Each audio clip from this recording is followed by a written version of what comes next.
Good evening and welcome to the Ordinary Council meeting, 26th of September 2022. Item 1, meeting opening, 1.1, attendance. Are there any apologies, Mr Benny? No apologies tonight, Mr Mayor. Full house. Thank you, Mr Benny. Item 1.2, acknowledgement of traditional owners of the land. Council acknowledges the traditional owners and custodians of this land, the Bunurong people, and pays respect to their elders, past, present and emerging, while also recognising their deep and continuing connections to climate, culture and country. We also pay our respect to all Aboriginal and Torres Strait Islander peoples and their elders and acknowledge their journey. Item 1.3, offering of prayer, reflection or affirmation. As part of Council's commitment to recognising the cultural and spiritual diversity of our community, the prayer this evening will be offered by Pastor Vaughan Marshall from the Lighthouse Christian Church. Please stand. Thank you for the privilege of being able to pray with you this evening. Dear loving and gracious Heavenly Father, I invite you to lead this council for the city of Greater Dandenong as they deliberate over the agenda before them this evening. I pray for your wisdom, Holy Spirit, to invade the hearts and minds of every person present, that they will do your will and make decisions that will glorify the name of the one true God. In Jesus' name, amen. Thank you. Thank you, Pastor. Item 1.4, confirmation of minutes of previous meeting.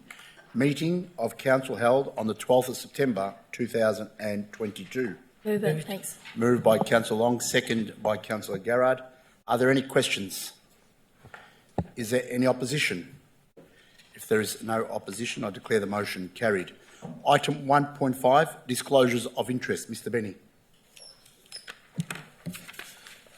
Yes, Mayor, there is a single disclosure this evening from yourself, Councillor Jim Ameti. It relates to item 2.3.3, Town Planning Application 10 Boyd Street, Dandenong North, PLN 22/0106. The type of interest is a direct material conflict of interest of a non-pecuniary nature. The nature of the interest is that Councillor Ameti and his wife own a property in Boyd Street, Dandenong North. Dandenong North. Councillor Ameti will be required to restate the conflict and leave the chamber prior to the item. Thank you, Mr Benny. We'll move on to item 2, Officers' Reports, Part 1, 2.1, Documents for Sealing, 2.1.1, Documents for Sealing. Moved by Councillor Trung, second by Deputy Mayor Foster. Are there any questions? Is there any opposition? If there is no opposition, I declare the motion carried. Item 2.2, Documents for Tabling, 2.2.1, Petitions and Joint Letters. Moved by Councillor Tan, second by Councillor Lim. Are there any questions? Is there any opposition? If there is no opposition, I declare the motion carried.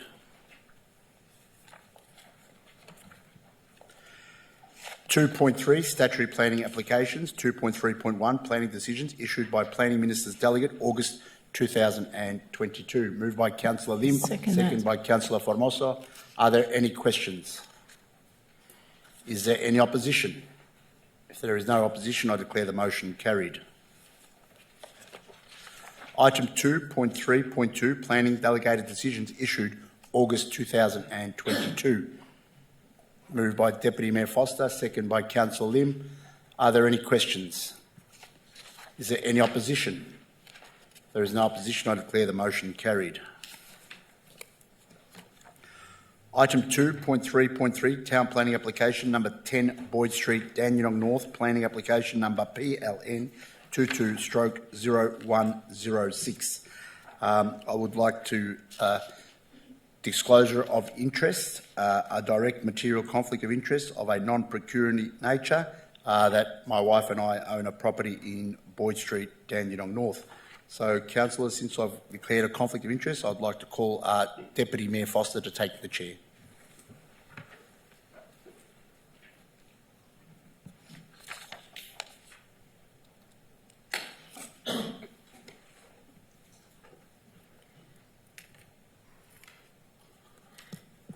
So item 2.3.3, Town Planning Application number 10 Boyd Street, Dandenong North, Planning Application number PLN 22/0106. Do I have a mover? Happy to move it. Moved by Councillor Milkovich, seconded by Councillor Dark. Are there any questions? Councillor Long? To the relevant officer. It is my understanding that Council had a policy that the rear building of any development site needs to be single-storey building. Is that still right? And if so, why have we got a double one at the back?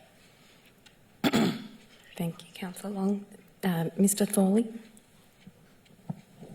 Through you, Madam Deputy Mayor, I'm not aware of that policy, unfortunately, but I do know that this development complies with the parameters of the planning scheme, and it's been assessed with the relevant provisions of the planning scheme and conditioned accordingly for approval.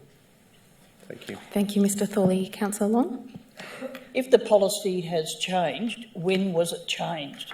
Because these development sites, as I said, we had a policy that the rear one would be a single storey to eliminate any overlooking of the back people. Thank you, Councillor Long. Mr Thorley? I'll have to take that on notice, Deputy Mayor, and get back to you with the relevant advice, if you like, Councillor Long. Councillor Long? Can this be deferred until we get that advice? Do we have time for it to be deferred? What's the timing of the decision?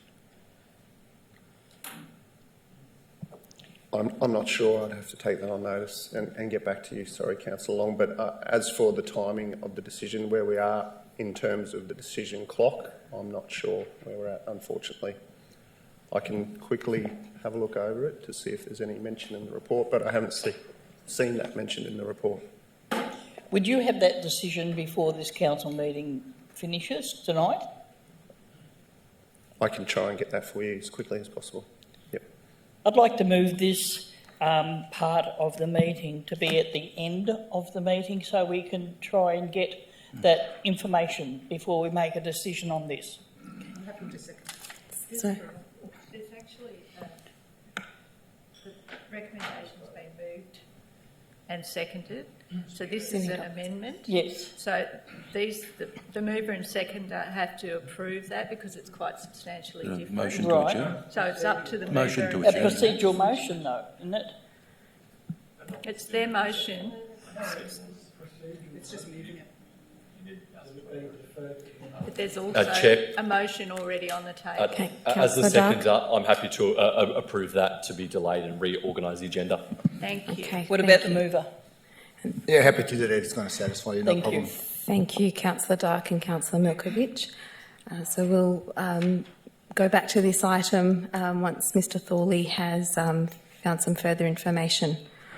Okay, can we please bring in Councillor Mamedi? Thank you.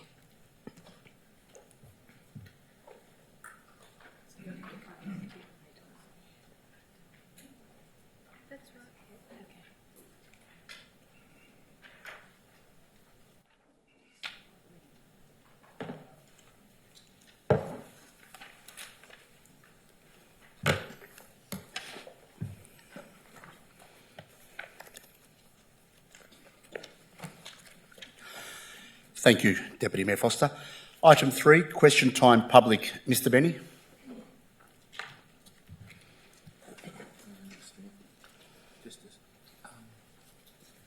Paul Lacey's, I don't have Paul Lacey's question.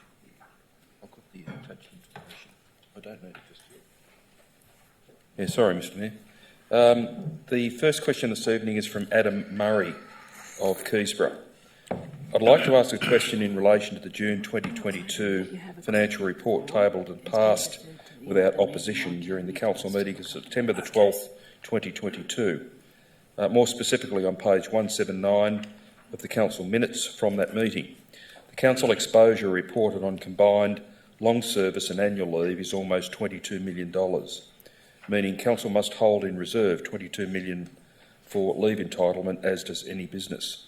What actions are council taking to reduce the leave balance down to a more manageable level and freeing up those funds on the balance sheet for community services? Ms Hanson can respond. Ms Hanson.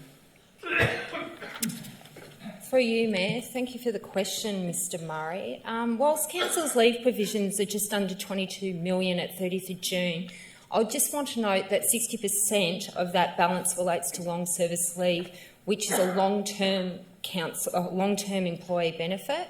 So funds held for the leave provisions are restricted in use and can only be used for the purposes of meeting annual leave and long service leave obligations. So by way of background, council's higher annual leave balance is a workplace factor that has been negatively impacted since the start of the pandemic in early 2020. So the pandemic has created conditions that significantly impacted an employee's ability, willingness and motivation to take leave over the 2020, 2021 and 2022 year. This is a broader workplace issue experienced by many sectors and industries nationally, especially as we enter the third year of the COVID pandemic.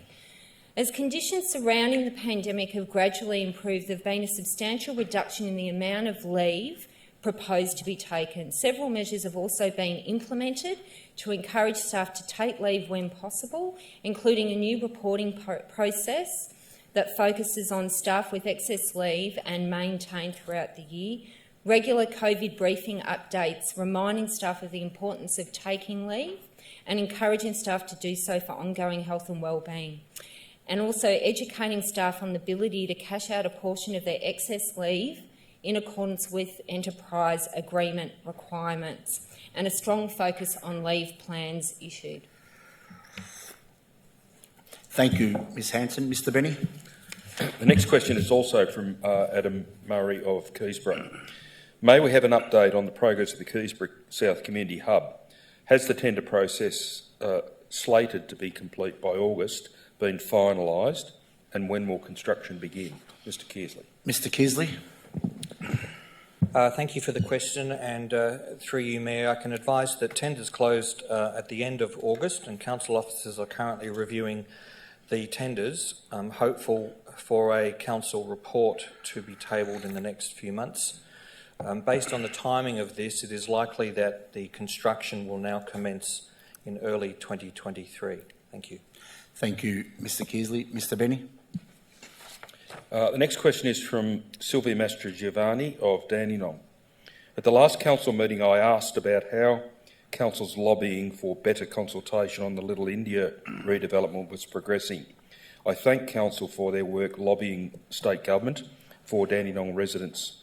Following on from the answer to my question at the last meeting, A, why the Little India redevelopment consultations only on Tuesdays rather than a variety of days to suit different people's families and work availability? B, why are the face-to-face meetings only at the Dandenong Civic Centre, a venue that older residents don't like visiting during the due to parking issues during the day and safety concerns at night? C, how is council via paper copies at their facilities in Dandenong and via their social media promoting this consultation? And D, as we're very much a multicultural community, will residents be reached in languages other than English, and if so, how? Mr Kearsley. Mr Kearsley. Thank you for the question, and I can advise as follows on all of the points A to D. The Revitalising Central Dandenong project with Capital Alliance is in partnership with Development Victoria. Although face-to-face sessions are being held within a council facility, council is not involved in the delivery of these sessions and does not determine the location, date and time of these sessions. The location, dates and times of engagement sessions have been determined by Capital Alliance and Development Victoria. Council will provide this feedback to Capital Alliance. However, you're also able to do so by visiting www.rcd.capitalalliancegroup.com. Although face-to-face sessions are being held again within the council facility, council officers and councillors not involved in the delivery of these sessions, and we have not determined the location, date and time of these sessions. Again, they have been determined by Capital Alliance and Development Victoria.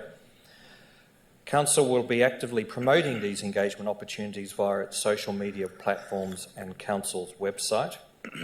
And with regards to item D, all website-related content Council shares on behalf of Capital Alliance is able to be easily translated, but we are not the owners of that material. We have passed all of these concerns on to Development Victoria, and we're hopeful for a response. Thank you. Thank you, Mr Kearsley. Mr Benny. Next question is from Don Bakari of Keysborough. As we all know, our suburbs have become a developer's playground to build way to many townhouses. Would our council support and lobby the Victorian State Government to purchase a 4-hectare site at 182 Chapel Road, Keysborough, which is currently for sale across the road from the Keysborough Gardens Primary School? The site could accommodate a much-needed state government secondary school for our growing suburb with open space, which would also accommodate a off-the-road school drop-off zone for both primary and secondary schools, which would include a supervised school crossing at the traffic lights. This 4-hectare site should also house a much-needed Keysborough CFA station for our heavily developed suburb and surrounding suburbs. No more homes are needed on this 4-hectare site. We need a secondary school instead. So would CGD Council lobby our state government and listen to the community's needs to get this right? If not, why not? In response, I can advise Mr Bakari that we would most certainly be happy to lobby the state government on this particular matter. I should say, for the avoidance of any doubt whatsoever, the council is not in a position to be active in the acquisition of the subject land, but in accordance with Mr Bakari's request, we can certainly advocate in that direction. The Mayor has agreed that he and I will seek to meet with the local member, and I will say in addition and in closing that I also note in the last week that the Andrews Labor government has made certain commitments in relation to further investment in the Keysborough Gardens Primary School should they be re-elected, but that is for the primary school and not for the subject land that Mr Bakari refers to. Thank you, Mr Benny. Next question, Mayor and Council, is from Tina Congus of Dandenong. I received a flyer in the mail regarding the upcoming Capital Alliance consultation. However, I live on the edge of the Dandenong declared area. Other Dandenong residents I know have received nothing in their letterbox. That was the problem last time. Hardly any Dandenong residents knew about it, as hardly any Dandenong residents got letterboxed. So it was not a genuine consultation. Why are they making the consultation illegitimate again? Mr Kearsley, Mr Mayor. Mr Kearsley. Thank you for the question. And through you, Mayor, as previously stated, this project is being delivered by Capital Alliance in partnership with Development Victoria. Any mailbox letters and distribution catchment are at the discretion of Capital Alliance and Development Victoria.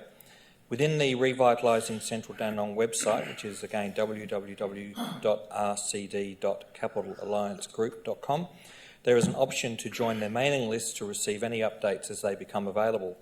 Capital Alliance have also provided an opportunity to list your preferred method of contact as either phone or email, in addition to your mailing address. There is also an opportunity for you to directly provide any feedback on the engagement process via this dedicated website. If these concerns have not already been sent, I can advise that with regards to issues related to Capital Alliance and Development Victoria, they should also be sent to the local MP for Dandenong, as this is a state government project. Thank you. Thank you, Mr Kearsley. Mr Benny. Next question is from Gay Guest of Keysborough. Once upon a time in Dandenong, there was a councillor who asked council to be fiscal and work down its debt because of the high amount of money borrowed and the interest being paid. As interest reduced, the discussion around this dissipated. However, that is quickly being reversed by the RBA, and not one councillor questions this impact on future projects and budgets. Now residents are being told budgets are blowing out expediently. I'm not sure that's the word that's intended, but that's the word that's written, because of many issues. We are no longer living in a fairy tale, and every fable ends with a moral, like let's be cautious and tread carefully. Residents are asking, when will these grand plans, master plans, be scaled back? Will these plans footprints have to be scaled back to fit the budget. Council seems to be dropping large amounts of our money on items to appease a few. Will these projects go ahead as advertised, or will they need to be reconfigured and put on a staggered timeline? Will Council now take a fiscal approach to tenders and reduce projects being considered, and how will this be managed sustainably? Has Council considerably reduced its debt since it was first questioned, or are we still carrying the equivalent debt? In response, I can advise Ms Guest that these are legitimate questions and legitimate issues to be raised, and much of what is said is correct. However, a lot of what is said is incorrect. What is incorrect is that this Council, not this Council nor any of its council laws, has ever stopped asking important questions about Council's fiscal position. There is not a meeting that I'm aware of where the sorts of questions being challenged here are not aired, and councillors continue to ask those questions and, as I say, have not backed away from doing that. It is correct that most of the prudential questions that are being asked here are applied by council officers and, in turn, councillors and the council as a whole. Much has been achieved in this city over many, many years, and much of it has been done by debt financing. Council would not have achieved the significant projects that it has delivered for this community without prudent use of debt, and Council continues to seek to ensure that the debt that it carries is within the prudential guidelines that are applicable to a local government organisation. It is appropriate too that any project that is being planned by Council is challenged and questioned and reviewed in terms of its capacity to fit within its long-term financial strategy without impacting on Council's recurrent operational budgets. So again, to Ms Guest, I advise that many of the questions she asks continues to be applied and to be queried within this Council, and the Council continues to move forward in a sound and financially sustainable way. Thank you, Mr Benny. The next question is from Matthew Kerwin of Noble Park. The previous Greater Dandenong Waste and Litter Strategy was implemented in 2015 to 2020.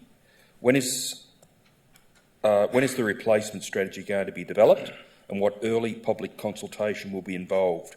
Most councils have in the last 12 months or are currently developing new waste strategies inclusive of the Victorian State Government's 2021 Circular Economy Strategy. Mr Kearsley. Mr Kearsley. Thank you for the question, and through you, Mayor, I can advise that the 2015-2020 Greater Dandenong Waste and Litter Strategy is still in effect. We are currently working on an updated strategy for the next 5 years. Due to COVID-19, a number of significant changes that have been implemented in the waste sector over the past few years, this strategy has continued to change and evolve. As noted, a number of other councils have also gone through or are going through this process at the moment, and there are key items which will need to be included or addressed, such as the implementation of the new state body Recycling Victoria, the container deposit scheme and advanced waste treatment options. Shortly after the draft strategy was prepared, Council sought an update on the South East Metro Advanced Waste Processing tender process. In discussions with councillors, this exercise has since expanded into an advanced waste options paper, which is currently being finalised for presentation at the council briefing on the 17th of October. Once this has occurred, the draft 5-year waste and litter strategy can then be finalised for presentation to a council briefing session in early 2023, followed by a public consultation process. Thank you. Thank you, Mr Kearsley. Mr Benny. The next question is also from Matthew Kerwin of Noble Park. I haven't seen a council meeting report in the last 2 years on the future direction of Greater Dandenong's aged care services. Is one coming, and what is the future direction? Mr Forster can respond. Mr Foster. Thank you, Mr Mayor, and thank you for the question, Mr Kerwin. Council continues to monitor policy directions and movement at both the federal and state government level regarding this issue. Since the election, the Commonwealth have received feedback from the sector that further work is necessary on the new model of in-home support services. And in response, the Commonwealth has decided to further extend existing Commonwealth Home Support Program contracts for a further 12 months until June 2024 to allow for more consultation into the best model of service.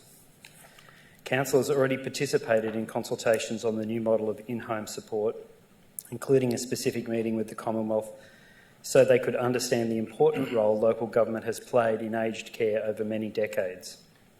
It is essential that Council understands the new Commonwealth direction before determining a path forward, as aged care services are critically important to this Council and its community.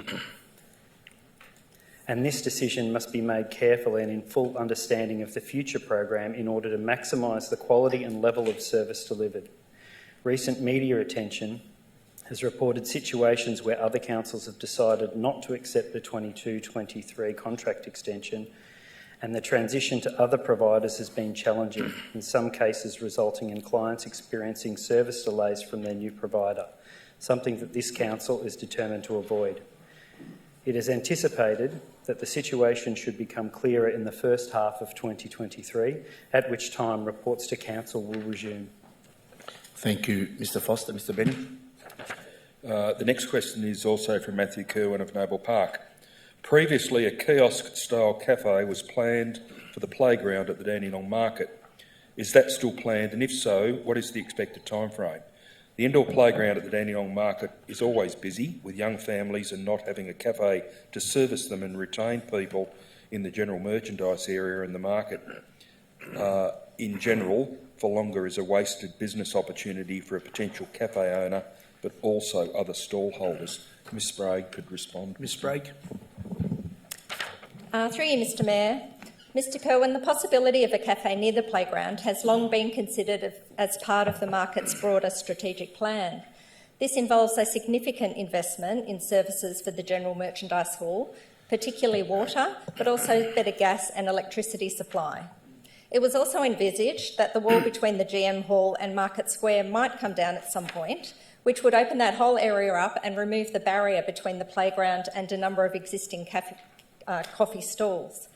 All those plans require significant funding, which is not currently available, particularly post-COVID, although all options will continue to be investigated. In the meantime, that space is largely and regularly used for entertainment activations to help draw foot traffic into that area of the market. Thank you, Ms Sprague. Mr Benny. Next question is from Devanasan Nalathambi of Dandenong. And to be more accurate, there are actually two questions from Devanasan Nalathambi, but they were almost completely aligned and similar. So we will deal with one only and cover both issues. Since the area available, and the other question simply refers to the land surface area available, since the area available for the Dandenong Community Hub has changed, and I was not satisfied with the implementation of the initial public consultation, I would like to know whether further consultation with the public shall take place and why the web page has not been updated. Mr Forster, Mr Mayor. Mr Foster. Through you, Mr Mayor, and thank you for your question, Mr Nalathambi. Further consultation on the Dandenong Community Hub is due to commence in October of 2022. It is intended that this consultation will include a review of 3 separate concept design options, asking members of the public which they would prefer and why. As preparations for this consultation are finalised, the project page on the website will be updated accordingly. Thank you, Mr Foster. Mr Benny. Next question. Next question is from Gay Guest of Keysborough. When a house is up for sale and may be sold with a suspected carport that became a wraparound veranda of the exterior of 2 sides of the house and then was converted into an outside kitchen with walls and a window, is this legal? If this structure is not legal, what is the process to get it removed? Is it the vendor's responsibility or the buyer's responsibility? Why are our planning laws so loose in the beginning to allow these inferior builds? And the Premier was quoted recently saying planning comes under Council's list of responsibility, yet Council says it is bound by state government laws. So what is the truth? Will this structure remain standing? Mr Thorley, Mr Mayor. Mr Thorley. Through you, Mr Mayor. Thank you for your question, Gay. It's a really important question. So this is an issue that comes up frequently for our building surveying teams. Council's investigations have found that currently there's no legislative requirements for us as a council and for property owners to disclose what structures do or do not have permits on a property during the sale. Our advice to all potential property purchasers is to undertake a building and pest inspection and request a property search from your local council where the property is located before entering into a contract of sale. This will also ensure unlawful structures or deficiencies are identified prior to the sale. In relation to the suspected unlawful building work that you've mentioned, if you could provide further details in relation to the property that you raise, we are happy to have an officer investigate. Thank you, Mr Mayor. Thank you, Mr Thorley. Mr Benny. So just to... Councillor Dark. Thank you, Mayor. Just a supplementary just on that question. I'm actually familiar with the property because on my previous term of council, this was a matter which was raised by Ms Guest, and the property relates to a property a couple of doors down from her. I know that I did ask, and Joe, Director Bosman, did have a look at this property. It actually was compliant with the planning scheme. Is it that there is allowed to be a veranda, I believe it's up to 15 square metres without a permit, and that was what basically was constructed with the kitchenette as a part of that. So I will definitely have the emails and I'll be able to send that on. But I know this has been a long-standing issue, this subject property, with Ms Guest. Thank you, Councillor Dark. Mr Benny. The final question this evening is from Melinda Puglisi of Dandenong. On the 28th of March 2022, I asked a question about the Dandenong Council office's underground car park at council meeting, and the response was that it would be taken on notice to give proper consideration to the matter. 6 months on, I'm yet to receive the courtesy of a response from Mr Benny. Could this question please be re-asked at the council meeting tonight?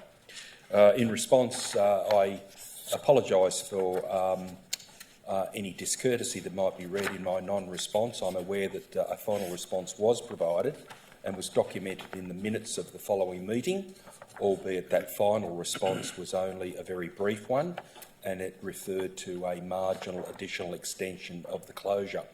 So, again, I apologise if that has been interpreted as being discourteous. And more importantly, and arising from further recent public interest, a two-step plan to reopen the car park has been initiated. The car park was initially closed on the back of a independent safety audit. We have amended that situation to allow the public to access and park in the car park on the nights of ordinary council meetings, but we've now requested that to close the loop, that independent safety audit be reconducted to confirm that it is now safe to reopen the car park. That will not take long and should be completed very shortly. As soon as that is done, and as soon as tenants who were temporarily allowed to use the car park in the meantime are relocated, the car park will be reopened to the public. Thank you, Mr Mayor. Thank you, Mr Benny. Do you have any questions to table? Yes, I do. From the last meeting? There were three public questions taken on notice at the last meeting, one from Tina Congus and two from Bill Misso. All questions are answered and completed this evening, and those answers will be included in the minutes of this meeting. Thank you, Mr Benny.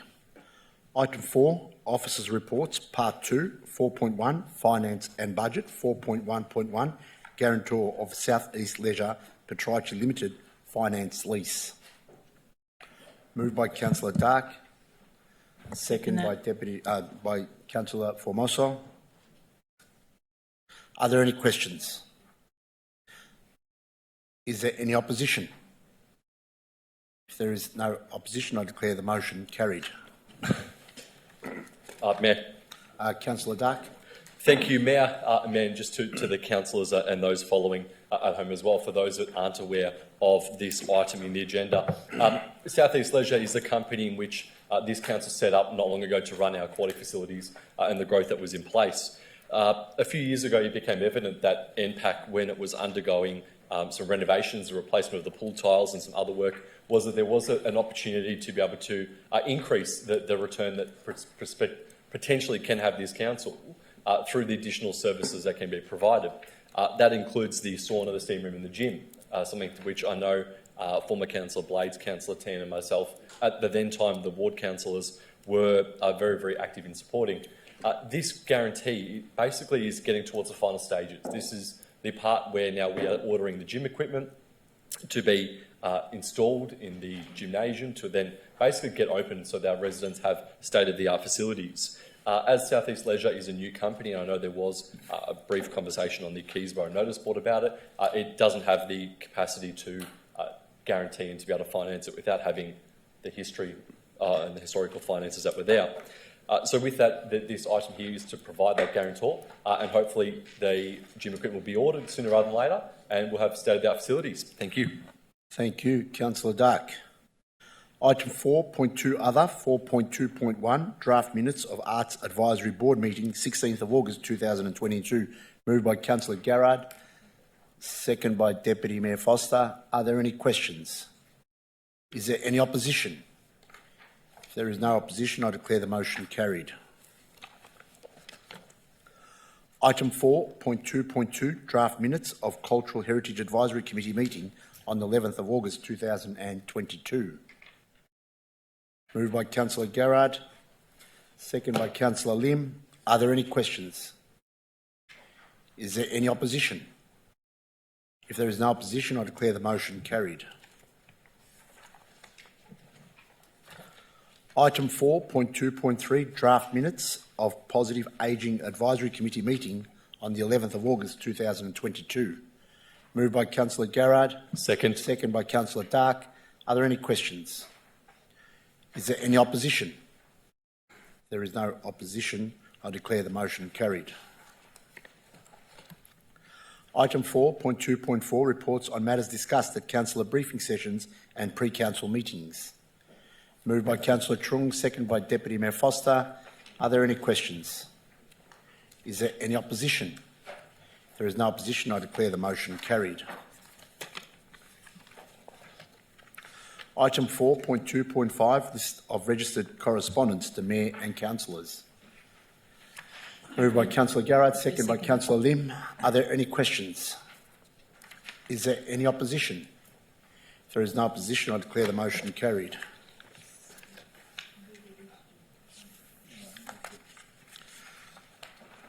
Item 5, Notice of Motion. There are notice of motion. Want to go reports on?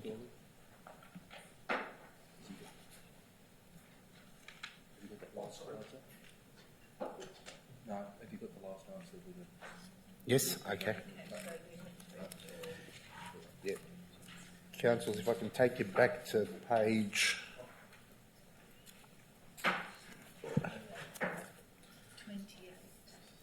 28. Item 2.3.3, Town Planning Application number 10 Boyd Street, Dandenong North. Planning Application number PLN 22/0106.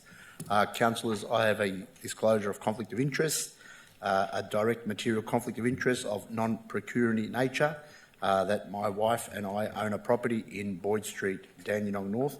So in that case, I'll call on Deputy Mayor Foster to take the chair. Thank you.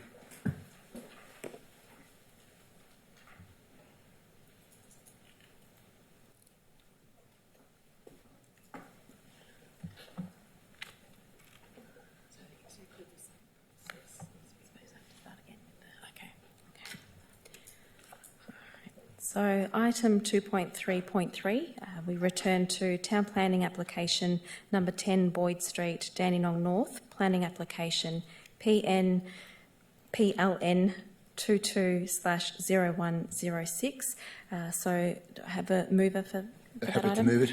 Moved by Councillor Milkovich, seconded by Councillor Dark. Any questions?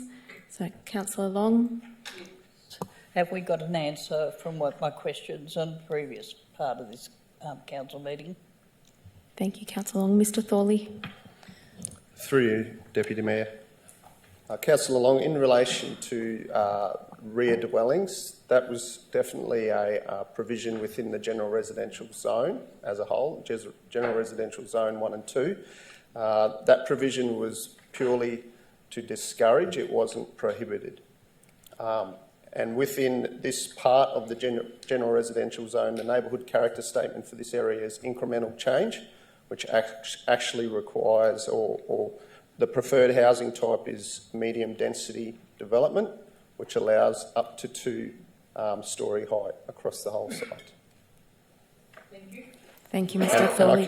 Councillor Long. I also refer, Mr. Thorley. Deputy Mayor, that I also refer to page 47 in the planning report, which explains that a little bit more in depth. Thank you. Okay. Thank you, Mr. Thorley. Councillor Long, any further questions?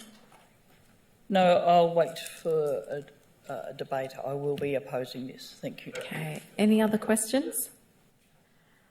No further questions. Is there any opposition? Oh, sorry. Yes. So opposed by Councillor Long. All right. So you've got so mover. Yep. Councillor Milkovich, would you like to speak to this item, please? Thank you, Deputy Mayor. Yes, I would. First of all, I'm not understanding why Councillor Long's opposing this development. I've had a look at the proposed plans. I've also had just a brief look from my memory and also from just a Google map, and I know there's quite a few more. There's 25 double-storey dwellings in the backyards at the moment within a 150-metre radius. And they were all constructed, as far as I'm concerned, and as far as I know the area quite well. My in-laws live not far from there, and I drive past all the time. From what I understand is that the zoning hasn't changed in the last 10 or 12 years. So I've got a couple of addresses that I've just pulled up, like I said, from the memory and also what is going on. We got 6 townhouses which were completed as recently as, I think, April this year on the corner of Nicole and Jeffrey, previously known as 5 to 7 Nicole Avenue, all double-storey dwellings with the same sort of provision. The setbacks were confirmed. We've got 4 double-storey dwellings, again, on the corner of Nicole and Jeffrey, in the opposite corner, which used to be known as number 10 Nicole Avenue. We've got, and these are recent developments, as finished as recently as April this year. To go back a bit more in time, we've got 3 double-storey dwellings at number 3 Jeffrey Street. They were completed in 2010 under the same zoning. We've got 4 dwellings which are constructed about 6-7 years ago on a corner of Averill and Boyd Street, which used to be known as number 44 Boyd Street. Obviously, the addresses have changed now. There is a development in Old Meadow Street, on the corner of Old Meadow and Hillside, 4 double-storey dwellings.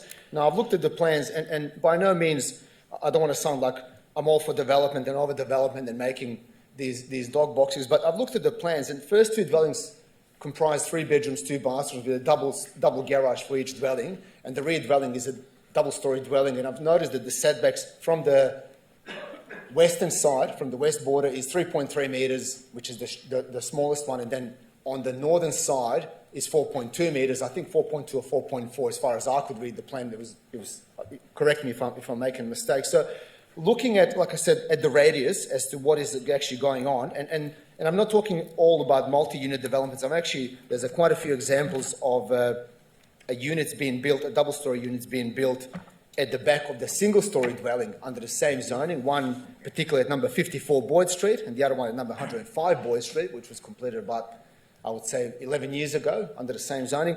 And look, as far as I'm concerned, we spoke about trying to provide quality, affordable housing. And I think if the plan does provide for the dwelling to allow for a decent amount of living space while also providing for a slightly larger amount of backyard and a private open space, which is what we strive towards to, well, I can't see a reason why it's been knocked back. To have a single garage, yeah, I understand for 3 bedrooms that can sometimes be tricky and complicated, but there's a number of townhouses that do away with single garage and just a parking spot. Whoever this developer or whoever this applicant was, they provided for double garages, provided for plenty of off-street parking. Now, Boyd Street is notorious. It is a busy street. It is a narrow street. I understand all that. But I think looking at the plans, they've actually allowed for more than what in a lot of instances would be required. And the block is sitting vacant at the moment. I know that. That's what it says, I think, in the thing. So, we don't want people throwing rubbish at it, and, before we know it turns into a dump and a tip. So looking at the plans and looking at what's been constructed in the past, let's say 10 to 12 years, and as recently as April this year, it is exactly the same thing as what this applicant has applied for. It's not an overdevelopment, in my opinion. Three units on 670, 680 square metres or whatever it might be. I think it's quite appropriate. So for that reason, I'll be supporting the application. Thank you. Thank you, Councillor Milkovich. Councillor Dark? Thank you, Chair. I don't know if I can echo much more sentiment than what Councillor Milkovich said. This is an area in our municipality which is in need of a significant amount of development. It is an area where a lot of the old housing stock is getting very, very old, whether they were fibro cement sheeting, some of the original homes that were built in the first round of subdivisions within the municipality. And to have a housing stock that comes to a market that fits in the affordable housing bracket that this council has in the plans and strategies that we have, then we really must look at practicing what we preach. And having 3 townhouses that fit all of the planning schemes, comply with the most part, 99% of Clause 55 of the planning scheme. It works, it has sufficient car parking available, the landscaping plans are met, everything that is in these plans is a sensible development. Now, if the site is a block of land, we're in a position where there should be a level of development. We're not talking about building dog box apartments or dog box townhouses where there's no landscaping, it's all concrete urban jungle. It does comply with all of the planning scheme. And whilst I understand where Councillor Long's coming from, I myself have had the same thing where you have residents in your own ward raise significant concerns and the pressure that is from that. When they are compliant, they are compliant. And if this was to go to VCAT, this council would spend a considerable amount of money fighting something which you're putting a fight up against something that can't be had. So I am very interested to see what Councillor Long has with her points of opposition, and no doubt we'll see very, very shortly. Thank you, Councillor Dark. Are there any other speakers, either for... Oh, am I... Oh, yeah? Oh, no. You sure? Yeah. Yeah. Yeah, okay. Councillor Long. Thank you very much. It might comply, but fancy living next to a property that can overlook your backyard. Fair enough, it's set back, that third one on the property at the back, but it's still a double story. I would hope that this council would have a policy. I know it's a different zone and it probably is allowed, but I think it's an overdevelopment of this site. 2 3-bedroom and 1 2-bedroom. You've got a double garage in the first 2, which are the 3-bedroom, which is law, you have to have that. But a 3-bedroom, who's to say there's going to be more than 2 cars?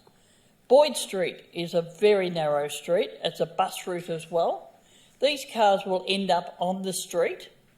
And if you're trying to get into the back one, which only has a single garage, good luck for that. I am against this, and I hope my fellow councillors will vote with me. Thank you. Thank you, Councillor Long. Now, any other speakers either for or against this motion? Councillor O'Reilly. Thanks, Chair. I heard Councillor Long's objections to it.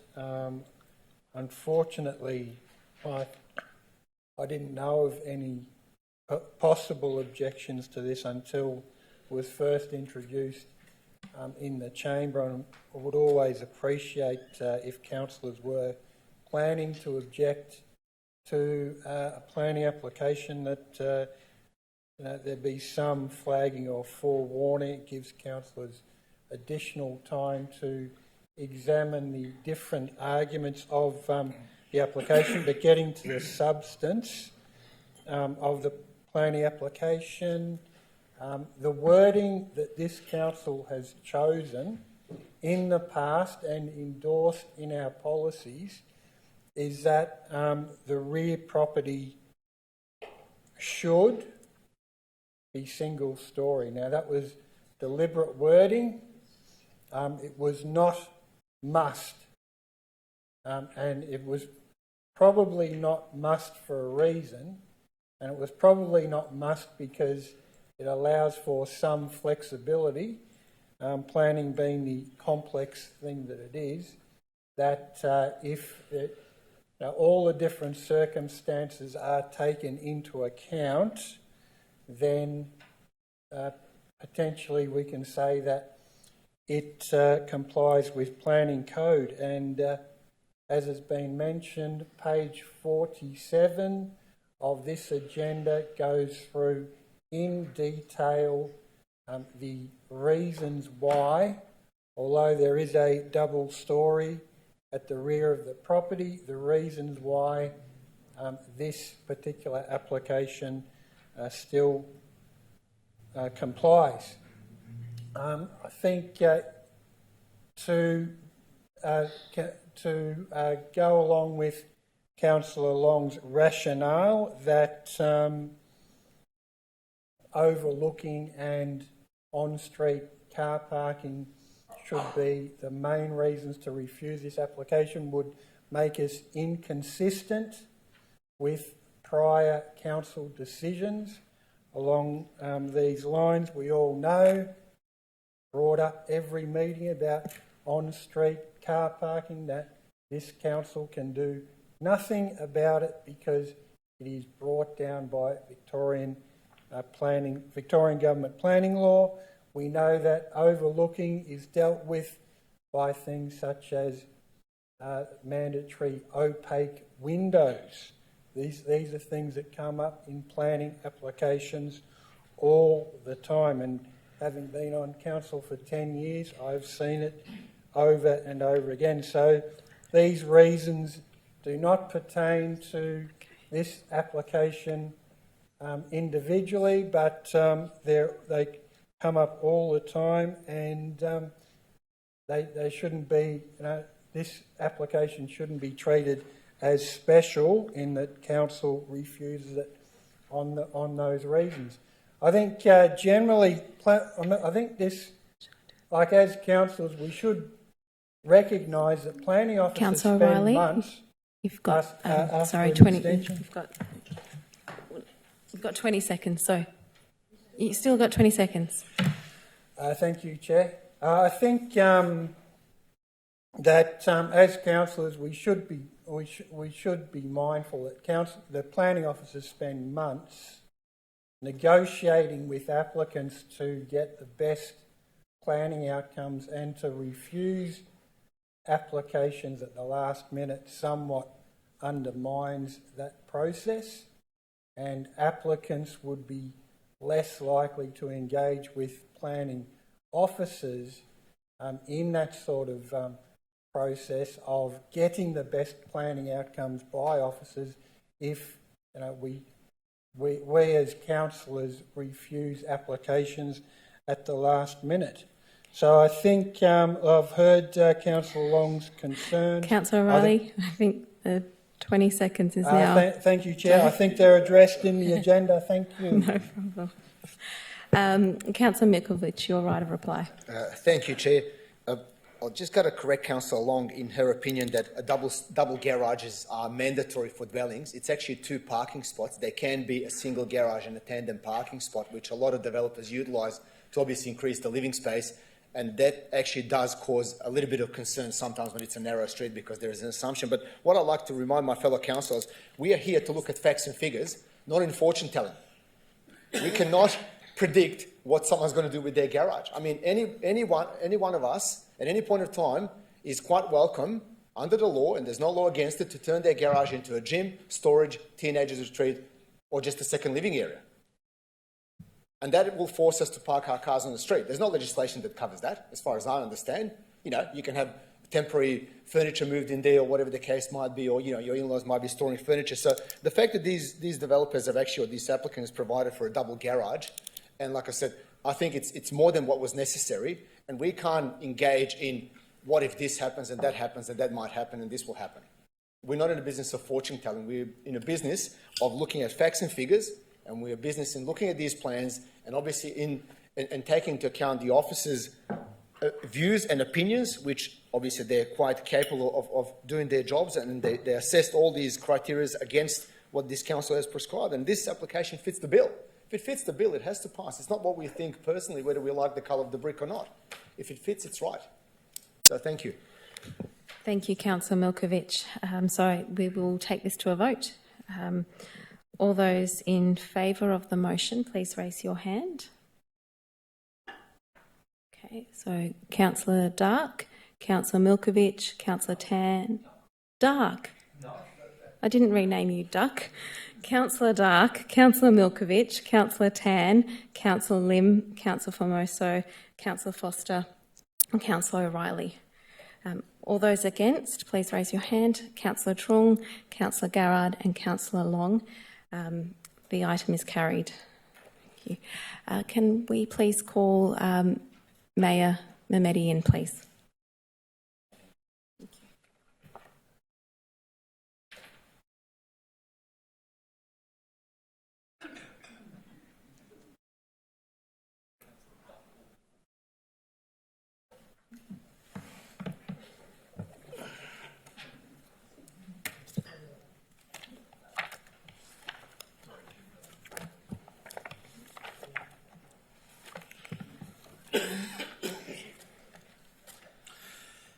Thank you, Deputy Mayor Foster. We'll move on to item 6, reports from councillors, delegated members and councillor questions.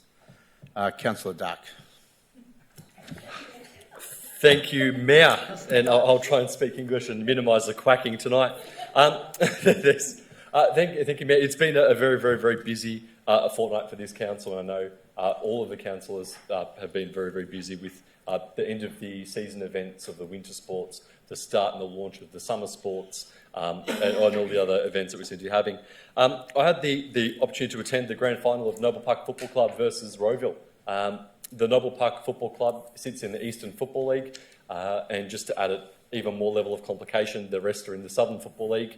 And this was actually a very, very, very well-attended match held at the Bayswater Reserve, and Noble Park were actually victorious by a significant mile.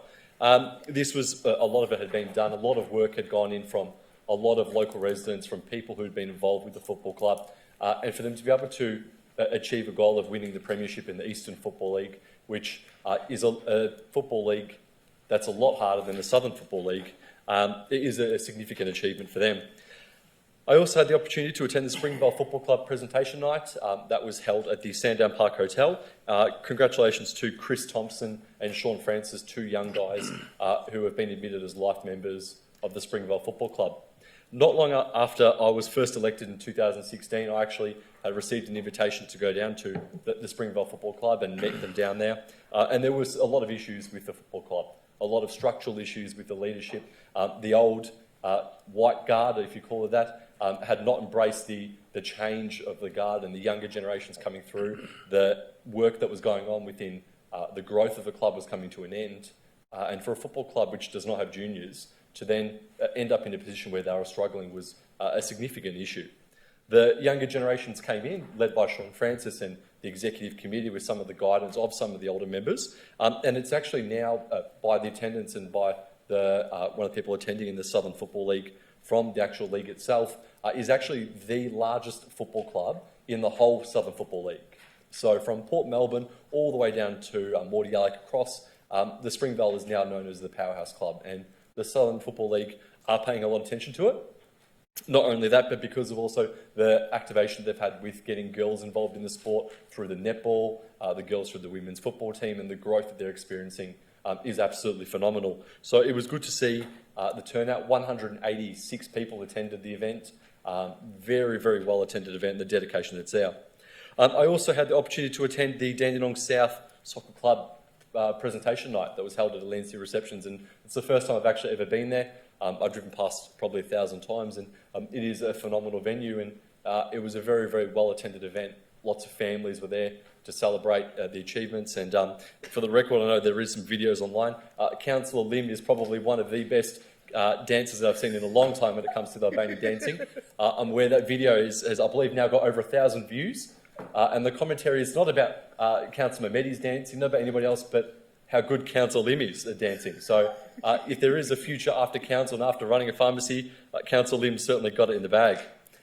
I had the opportunity to attend the Keezy Market, and this has been another thing which has been, I suppose, a long time coming. COVID substantially impacted it. Councillor Garrard, I believe, is on the committee or the group of the organising committee, and it had been planned to be outside, and unfortunately, Melbourne weather and the way that Dandenong Council events always seem to be, we were fortunate enough to be able to go inside into the foyer part of Springers, and I have never seen so many people in one location coming, lining up, seeing what opportunities were there, People who were local residents with their crafts, a lot for those who had dogs.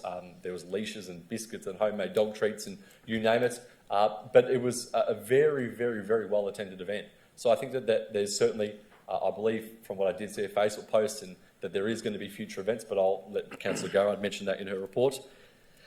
The first question I had this evening, Gabrielle Williams, the member for Dandenong, attended the Raleigh Island Reserve to have a meeting with the anchor clubs and the tenants that were there. I've raised in the past about the support that the council has in place to do with the infrastructure and also the delivery of the master plan. It's become quite concerning given the lack of action, the lack of movement with the master plan, and I'm aware that Ms Williams did write to the council expressing some concerns as well. I just want to find out, one, how we're going with the master plan, two, what we're doing given now we have state members of parliament concerned as well. Mr Foster. Through you, Mr Mayor, thank you for your question, Councillor Dark. I'll need to take that question on notice and provide an account of an update on the Raleigh Island Master Plan after this meeting. Councillor Dark. Thank you, Mayor. Mayor, my next question is from Mr Tupperfield, and I know it's been raised in this council meeting previously to do with the development at Kumura Road. He has been chasing up quite heavily trying to get a copy of the plans, have a copy and a call from town planning, and I've raised this in a couple of council meetings now and there still has been no action. He did call me today expressing dismay and wondering what mail service we're using to send the plans because it's now been well over a month and he still hasn't received anything. If we could please chase up with that as a matter of urgency. He's raised some concerns given the amount of earthworks going on and other people in the street have been asking him, and he would like to get some plans, hopefully before the development's finished. Mr Thorley. Mr Thorley. Through you, Mr Mayor, we'll action that straight away. Councillor Dark, I'll get somebody to respond as soon as possible. Thank you. Thank you, Mr Thorley. Councillor Dark. Thank you, Mayor. Mayor, my next question is actually along the same lines. I had a phone call over the long weekend from Mr Meekums, and I've raised this in the council meeting on the 1st of August, and before that there's been many emails. He was subjected to a dog attack. He lives just off Perry Road in the vicinity there in my ward, and the council had said they were going to get in touch with him on the 1st of August. I raised in the following council meeting, still nothing. I raised a second time and via email, still nothing. And then over the weekend, I got another phone call asking whether I had actually asked council about it. We're now literally over a month, well and truly into the second month, and still have had no action. Can somebody please, for the love of God, call Mr Meekums and just raise concerns about the dog attack? That would be greatly appreciated. Mr Thorley. Through you, Mr Mayor, we'll make sure that happens. Thank you, Councillor Dark. Thank you, Mr Thorley. Councillor Dark. Thank you, Mayor. Mayor, the next question I had as well was just supplementary from the question asked at the last council meeting to do with the Wokta Reserve upgrades. I'm aware that the stage one of the playground is going to be open and projected in the first week of October. The boardwalk will hopefully be installed before my 30th birthday. And there's some other things that are occurring as well at the reserve. The Keysborough Tennis Club have not heard anything about the upgrades of the lights. I'm aware that the tender has been issued. If we could please just relay to the club who the tender provider is and when they're estimating the completion of the lights. The club's very, very excited because they haven't had that sort of excitement of having something upgraded. So if we could please just inform them, that would be great. Mr Kearsley. Yes, certainly, Councillor. Certainly, we can make contact with them to advise them of the nature of the tender and who's been awarded, but also the timing of when it's expected to start. Thank you, Mr Kearsley. Councillor Dark. Thank you, Councillor Dark. Councillor Milkovich. Thank you, Mayor. No questions tonight. Hopefully I don't remember any by the time I finish, but I had the pleasure of attending Dandenong Chamber of Commerce charity lunch just last Wednesday with yourself, Deputy Mayor Foster, Councillor Long, Councillor Lim, and who else was there? That's all, yeah, sorry. Fabulous event for the great charity, Make-A-Wish Foundation. It was a great atmosphere. It was after, I think, 2 years of absence due to COVID that the event was back on, and we were entertained for a good part of the lunch by Jason Ackermanis and Billy Brown. And I'll tell you, what a fantastic couple of guys. We were laughing, grinning, and you know what, it was all for great cause, and plenty of money was raised through the raffles and charities. So great to see that these sort of events are back in action in our municipality, in our ward. And I also had a pleasure of being invited to a neighbourhood lunch, which was not an official event, but myself and Councillor Dark that attended just yesterday at Cardinia Close. And this was residents in Cardinia Close basically just organised a bit of a neighbour get-together with some finger foods and a couple of beers and drinks or whatever, where they actually wanted to celebrate and thank, on behalf of themselves, thank the council and council officers and everyone who was actually involved, from officers all the way up to the Minister and Department of Land, or whatever it's called nowadays, for actually doing all the hard work in rezoning Cardinia Close from general residential zoning to neighbourhood residential zoning to stop the absurd development that was actually proposed at one stage, which fellow councillors or councillors at that time actually knocked back, which was quite a good thing to do. And residents are truly, truly grateful. They're hoping that they never see that kind of application happening again. And Councillor Dark was also there, witnessed that. It was a great atmosphere. There were people in their 70s, 80s, you know, their kids and family. It's really just a great little community, so to speak, because they're sort of separate from the rest part of the Dandenong. And you know what? They really do cherish where they live. And like I said, on behalf of the residents, they thank the council and council officers and all the councillors and everyone else who was involved in making this plan come to life, and the support that they received from council was well and truly appreciated. So thank you. Thank you, Councillor Milkovich. Councillor Tan. Thank you, Mr. Mayor. Firstly, I just want to report a few of the events I attended to the last council meeting. So the first one is on the 17th of September. I attended the Cambodian, which is called our traditional Bon Pshumban, which is happen only once a year. So it's part of our Buddhist festival, which is we praying to our ancestor for the 7th generation, which is the actual date was on this Sunday. So I also attended the 37 AGM of the Cambodian Association of Victoria. I just want to congratulate the Cambodian Association of Victoria, because they play a big role in our city. They're not only give exceptional and support service to the resident, but also by increasing enormous strength and cultural awareness. And congratulations to the president, which is the former mayor and councillor Yu Hon Chia. He doesn't want to retire. He's actually turning 82 this year, but he's still working hard for the community. And in the evening, I also attended the CAV fundraising, which is for building the 2 gates, the sliding door traditional gates. We actually done the fence, cost about $250,000, and thanks to the federal and state for the funding as well. And for this, thanks to Councillor Lim for the donation, $9,000, which is great. Charity. Thank you. Oh, 10,000, sorry. All right. Thank you. So the actual gate cost, the door, which is only 18,000. So thank you for your generosity. And on the 19th of September, I attended the Little Day Out, which is hosted by the City of Greater Dandenong at Ross Reserve. So I just want to shout out to the community service team. You've done a great job. The weather is a bit cold and shower on a day, but there's a lot of people turn out, which is great. So thank you. And question for tonight, first to you, through you, Mayor. Question, this is really annoying thing. So dump rubbish, this is on the corner of Corrigan and Henry Street.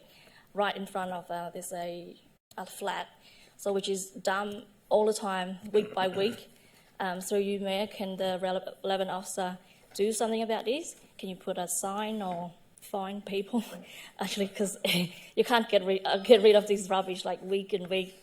So we have to do something about this. It's right in front of the main road as well. Thanks. Mr. Keasley. Thank you, Councillor. If I could get the actual address off you, then we can send our officers out from two things. One is a compliance issue, and I can refer to Mr. Thorley here in terms of his team to see whether or not we can catch them as they're doing it. With regards to the other process, we can actually get our education officer out to speak to the tenants or the occupants of the particular block of apartments, if that's what it is, with regards to giving them some information about if it does get particularly worse or it continues, then we will have the option, of course, of putting our CCTV cameras there if that's what we need to do. But let's start the process by investigating first, and then we can see what we can do. Thank you, Mr. Keasley. Councillor Tan. Thank you. Second question also just relate to rubbish. So how are we going regarding to our 4 goal, which is the food and garden waste cycling? How's that going at the moment? Mr. Keasley. Sorry, what was the question again? FOGO. Oh, FOGO. Yeah. Well, FOGO continues to be used by a number of our residents. I think the challenge will be during the summer period, but that's something that we will keep an eye out in terms of people having issues with smells or anything like that. We certainly didn't have that last summer. Thankfully, it was probably not so hot. But again, as far as we're aware, it's been quite successful. One of the challenges is, of course, always getting more and more people to use it, and that's something that we can address in the new waste and litter strategy in terms of actioning further education material. We do also have an additional education officer coming online as per Council's adopted budget, so that's something that we can get that person to do as well. Thank you. Thank you, Mr. Keasley. Councillor Tan. Thank you. And another question regarding to the green. Oh, sorry, it's a purple bin, glass bin. So how's that? Is any update on that yet? Mr. Keasley. Council has taken a view, and this will be reinforced through any further consultations we have through CBS in the coming months, that the best way forward is to see the implementation occurring in other places, and also to see whether the container deposit scheme, which focuses particularly on glass, which is due to be rolled out probably now in 2023 by the state government, what impact that has in glass collection. And then this council can make a sound decision in the coming years as to whether or not they wish to introduce the additional bin at that particular time. So we're not, it's certainly not going to be something that we're rushing into, and we're allowing others to, I suppose, test and trial it. There haven't been that many that have done it, but councils are being allowed about 4 to 5 years to actually undertake the rollout of that additional bin. Thank you, Mr. Keasley. Councillor Tan. Thank you, Paul. Last question. I know the 2A Frank Street open space will be completed by this month, correct? So when are we going to do any opening for the Frank Street open space? Mr. Keasley. I'd have to take that on notice. I'm not aware of any particular dates of when it may be completed. It's complicated as well because we have to have the relevant state minister involved, and that, of course, we're running out of time in terms of that process because they need to be completed by the 1st of November prior to caretaker. But I can certainly get some information to you about its completion. We have a number of minister visits outlined, and we're waiting on some feedback on whether or not they're actually taking place. So you'll probably start to see those appearing in your calendars depending on where they are located. Thank you, Mr. Keasley. Councillor Tan. Thank you. That's all. Thanks. Councillor Lim. Thank you, Mayor. Just want to mention about last fortnight, especially prior to that, I forgot to mention about on the Wednesday the 31st, I also attended Coffee with a Cop at the Afghan Bazaar in Dandenong, and also on Sunday the 11th attended Waza Lantern Festival. On the Friday the 16th of September, I attended Dandenong South Soccer Club presentation night with Mayor Jim Amati and also Councillor Tim. He already mentioned about that. And also on Saturday, the 17th of September, I attend that Cambodian Association fundraising with Mayor Jim Amati, also Sophie Tan, and also Councillor Sean O'Reilly. On Sunday, the 18th of September, or on the Monday, the 19th of September, I had a good meeting with Mr. Kevin Van Boxtel and also Helen Beckmans and also Priya Prasad, discussing regarding to revitalizing Springvale and also tourism for Springvale. That's a very great discussion for that afternoon. And also on the Sunday, the 18th of September, I attend Chinese literature theme concert regarding to Dream of Red Mansion, hosted by Springvale Mandarin Network. That's a great one as well.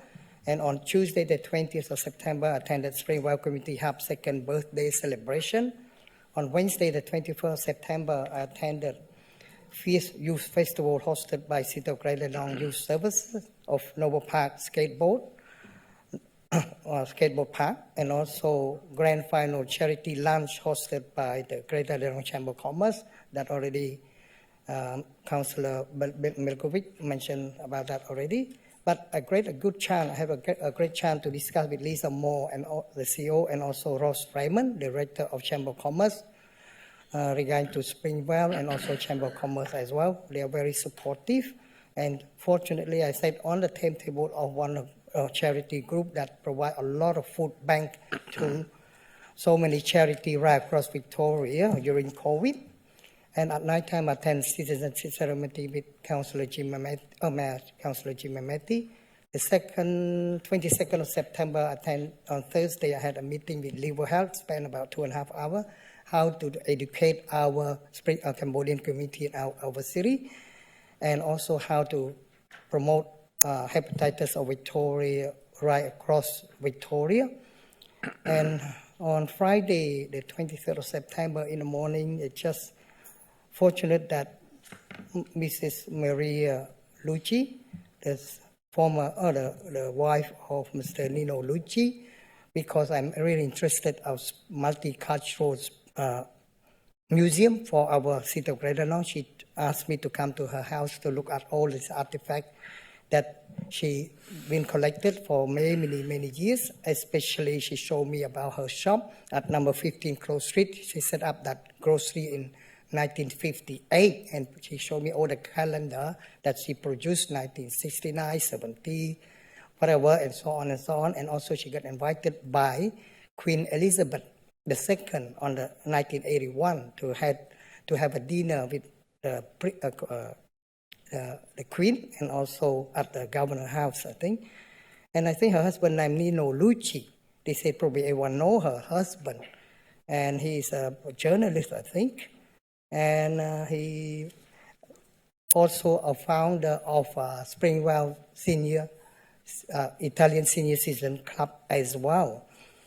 And on the same day, I also attended on the Friday, attended with a few key players from United Nations, Dr. Gopal Krishna Siva Koti, President of INHERT International, and also he's representing United Nations to come to Australia to have a conference. And also he will talk about refugee and so on. I mentioned a lot about our city, especially Afghanistan refugee and also Sri Lankan refugee. And he's really interested in that sort of thing. And with Miss Vivian Wing AM as well, he's chairman of Springvale, of Victorian Multicultural Commission. Yeah, and she's interested from day one that I had a meeting with her by team regarding to revitalization of Springvale, and also try to make Springvale a tourist attraction. She's very interested in that, and she really support fully for my idea. And also we meet a few key players like Mr. Pasu Sharma, and she's JP, Chairman of Refugee Community Association Australia, Mrs. Kamal Gebra, CEO of Center for Multicultural Youth, and so on and so on, and so many key players in that. And on Sunday, the 25th of September, like Councillor Tan already mentioned, I attended the temple, the temple in Clark Road. And the idea is just to get together to meet all those elderly people, but the most important, I had a few meetings with all the key players there to organize a fundraising in the 16th October. Hopefully some councillors can attend it. We can attend because we want to raise funds to finish the shrine, the big shrine of Temple Monirang Putrangsai temple. And we're going to have a very big celebration on that day that I'm the leader or the chairman of that celebration. And also we discuss a lot about charity for molested children and also emergency department. especially want to organize a charity dinner and also for Cambodian Vision, as also flower ceremony Cambodian Vision as well. There's a 4 function we're going to organize for the next 2 months or so. And on Sunday night, I had a chance to meet Mr. Bruce Wong again regarding to charity again. Yeah, just a very quick one. Just the reason he's meeting because we want to support a lot of people that, unfortunate people that don't have food to eat. He is a founder of Meal to the COVID Community Project, a partnership with Department of Health and Human Services. And he provides over 10,000 meals, and plus the van with the fridge, refrigerated van as well. And he provides over 10,000 meals to the people, and plus so many things that he's play a major role in refugee advocacy, whatever. To me, I don't have any question, just a suggestion that Springvale Boulevard has already finished, but we're still waiting for the light pole that Mr. Paul Kisley mentioned to me. Probably had to wait until the end of October to receive all those globe or light, whatever, the street light from overseas. And my suggestion, because if we're going to have a grand opening, can we sort of make the street more attractive by put a lot of flowers, like I mentioned to Mayor Jim Ameti very frequently, because Dandenong Park, it looks fantastic. Why can't we do something look like that on the grand opening? Probably a long term, at least not people keep complaining about our street look good, look great, very big, very spacious, but look like a country road or the backyard of someone. That's not nice to hear. That's sort of old. But thank you. That's my first question. Mr. Kisley? Yeah. Thank you, Councillor. Through you, Mayor. We could certainly look at installing some.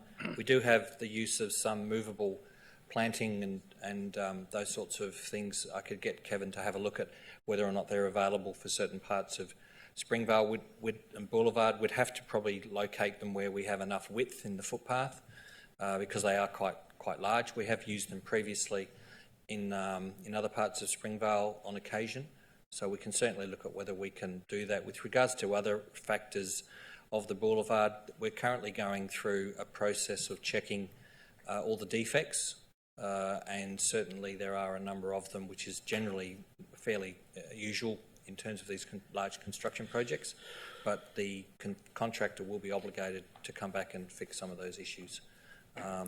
So we hope that we'll be able to give you an update in a couple of weeks on those things. Thank you, Mr. Kisley. Yeah, thank you so much, Mr. Kisley.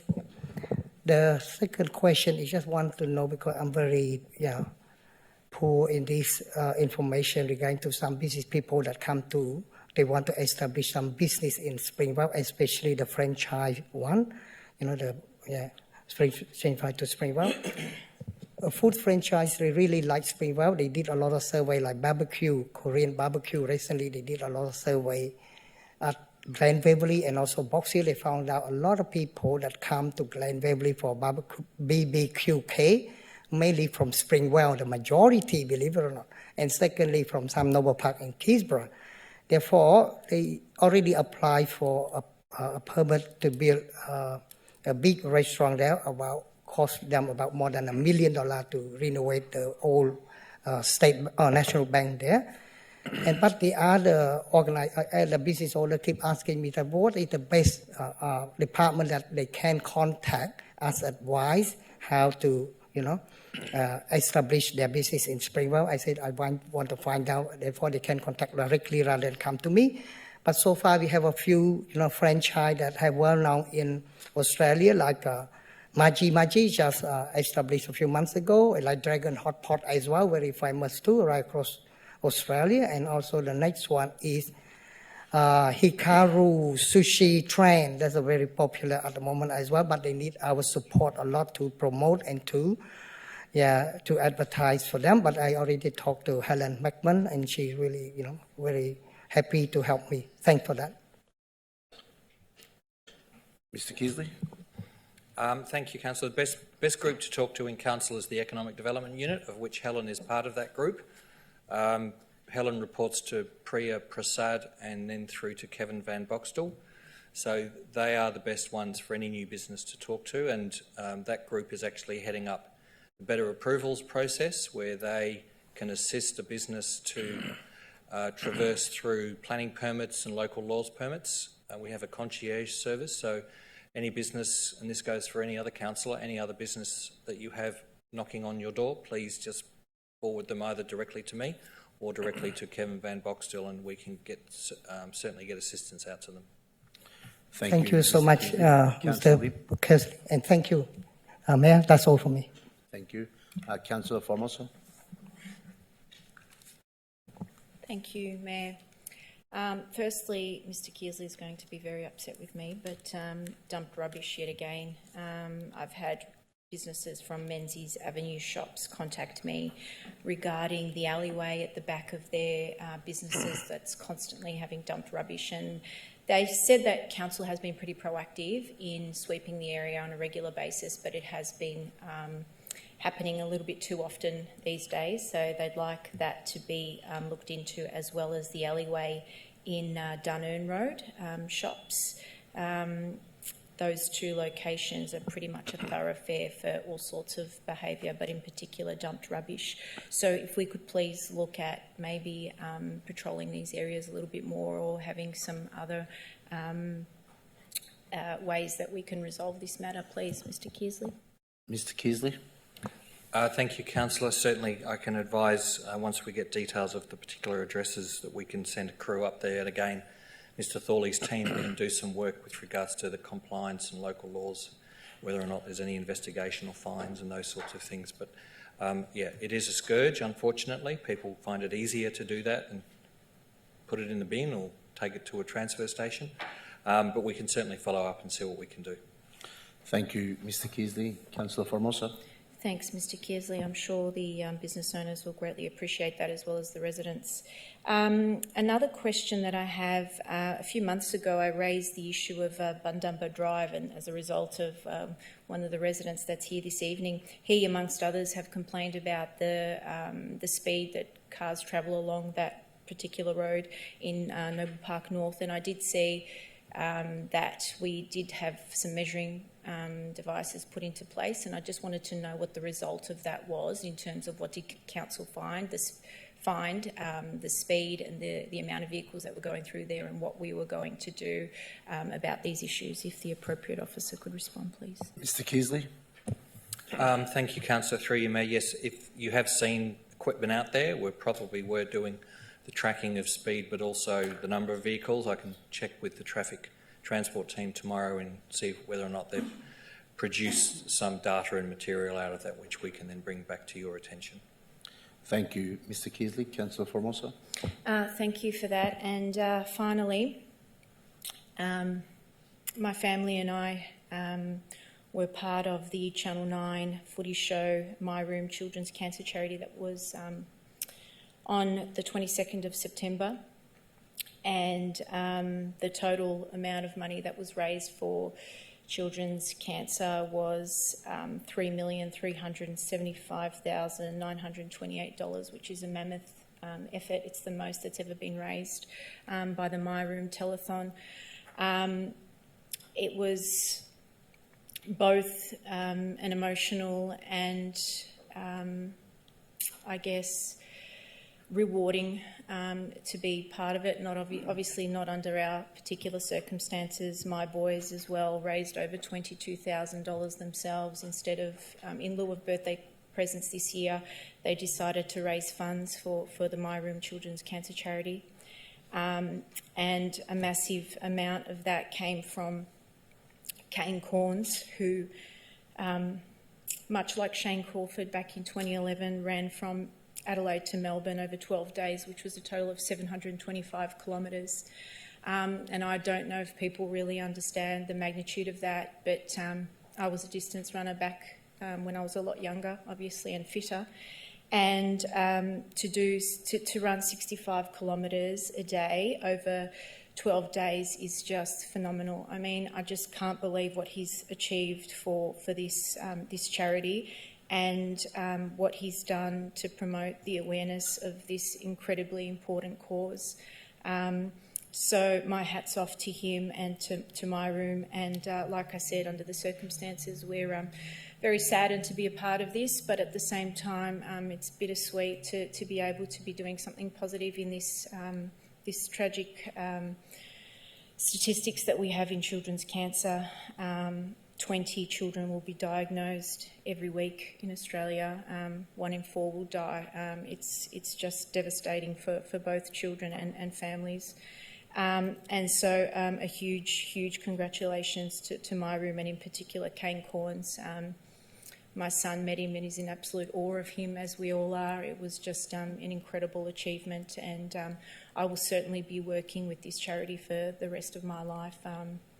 And thanks to everyone that donated. Thank you. Thank you, Councillor Formosa. Councillor Long.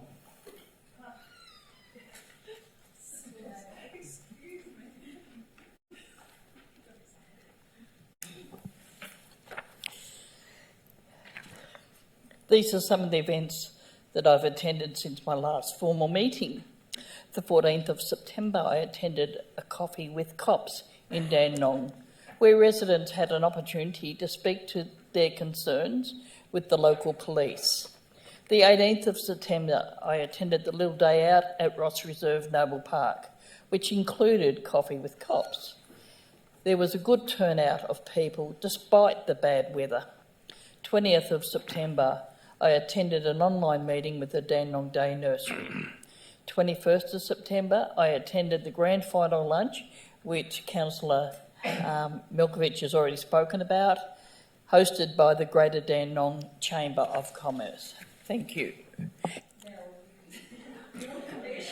Thank you, Councillor Long. Councillor Garrett.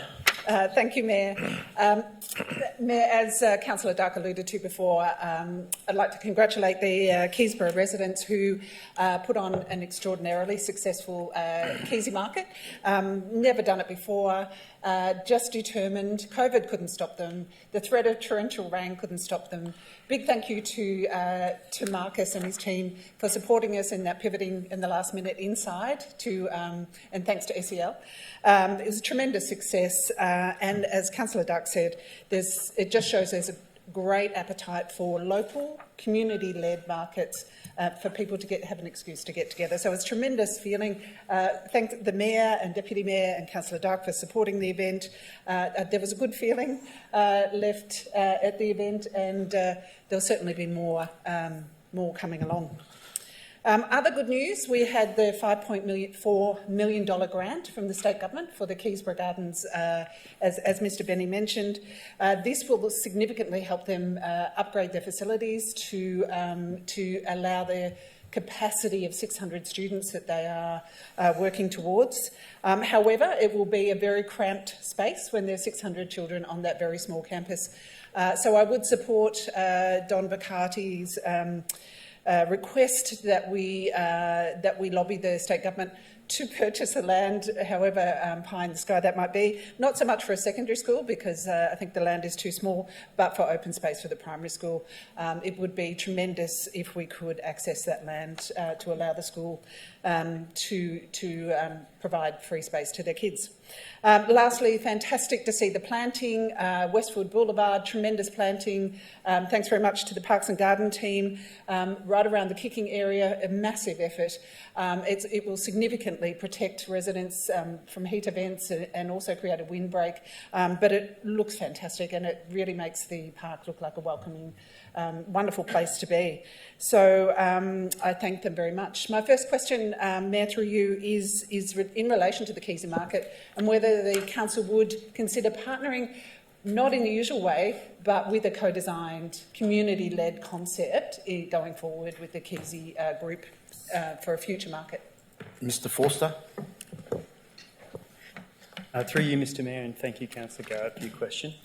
Officers will meet with the Keysy market representatives to better understand their aims moving forward and how this can be supported. And certainly this will include options that we have available for grant funding, and we can certainly provide a further update once that meeting has occurred. Thank you, Mr Forster. Councillor Garrett. Thank you, Mayor. Mayor, as you know, the green wedge is the lungs of our city and critically important to the health of our environment. The state government were meant to release the Phase 2 consultation findings report on proposed planning reforms for Melbourne green wedge and agricultural land.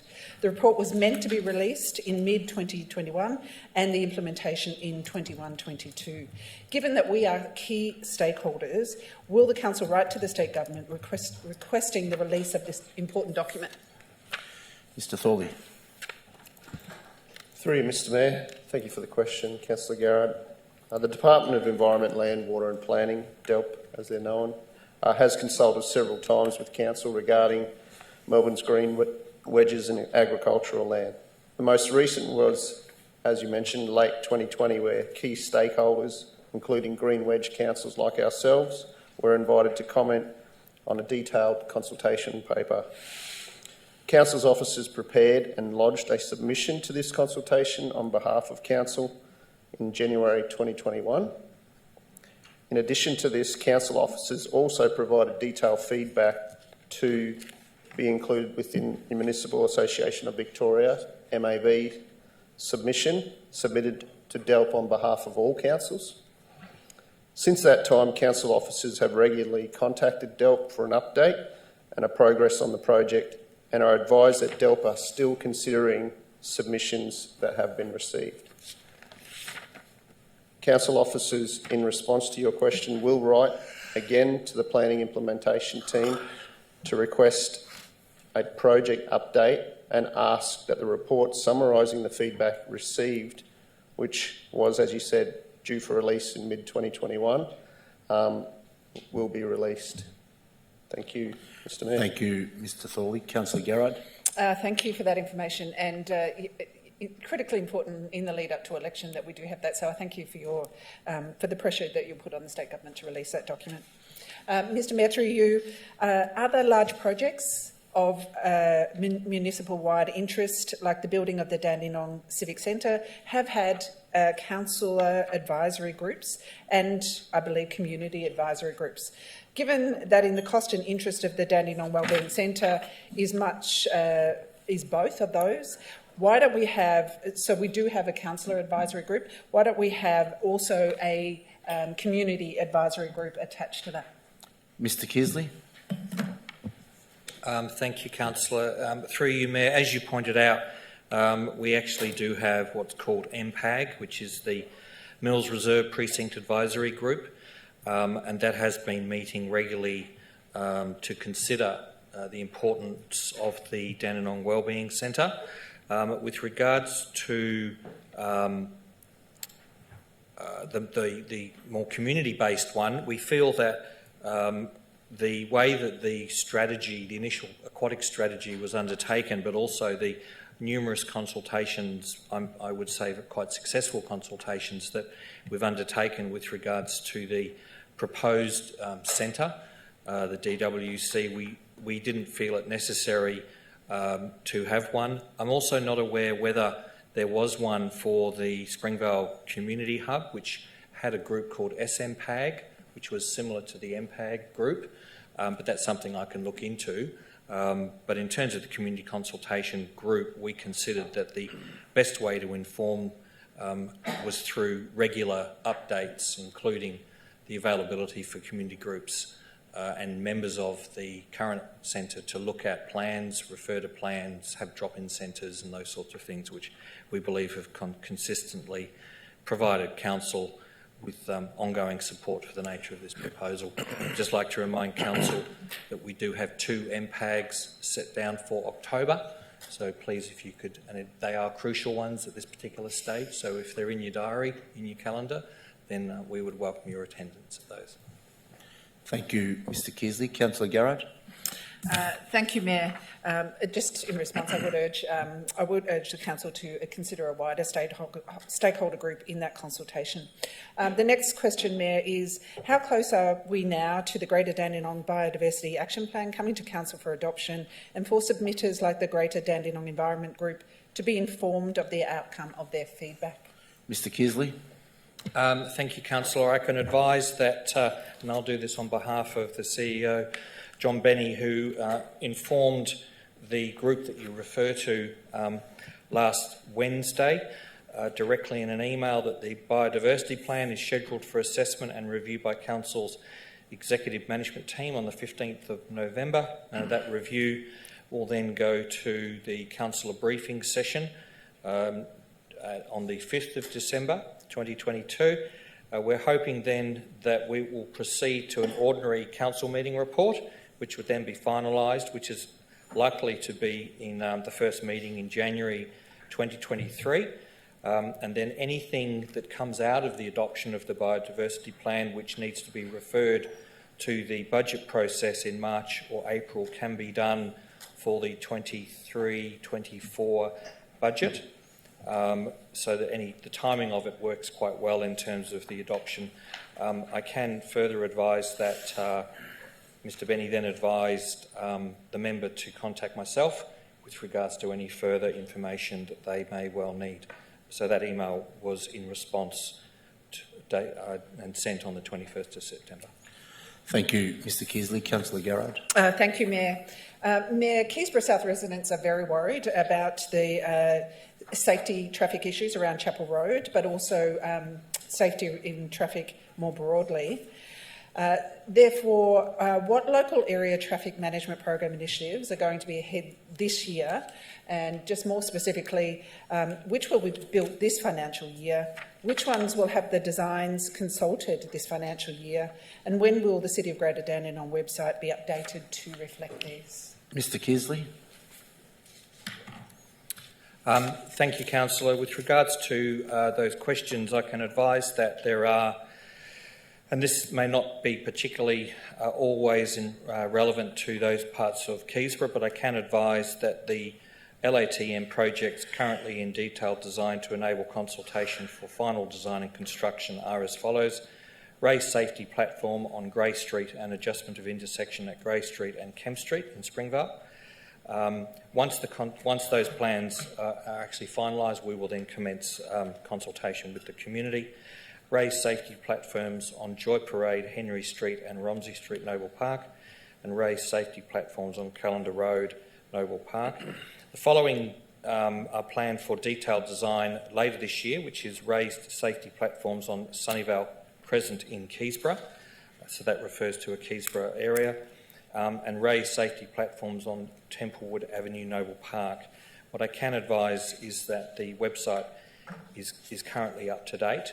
With regards to the broader question of issues around Chapel Road, I can advise that Chapel Road specifically, and I'll get to the point in a minute, is currently ranked 10th on the LATM priority list. Timing for works at this location is dependent on available budget and status of higher order priority projects. Given current budget forecasts, LATM works specifically on Chapel Road are not likely to occur in the next couple of years. Current predictions have works occurring at this location during the 24-25 financial year. However, this is subject to change. Now, that refers specifically to Chapel Road. Your question is about the area. What I would probably seek from you is some further information in terms of what, in particular, there are issues in the broader area. I would say that the Keysborough South has its own traffic management plan, which you would be aware of, but we'd be happy to talk further in terms of what particular issues you and the community are having that can be factored into either existing budgets or proposed budgets. Thank you, Mr Keasley. Councillor Garrard. Thank you, Mayor. My last question relates to the Springvale Community Hub.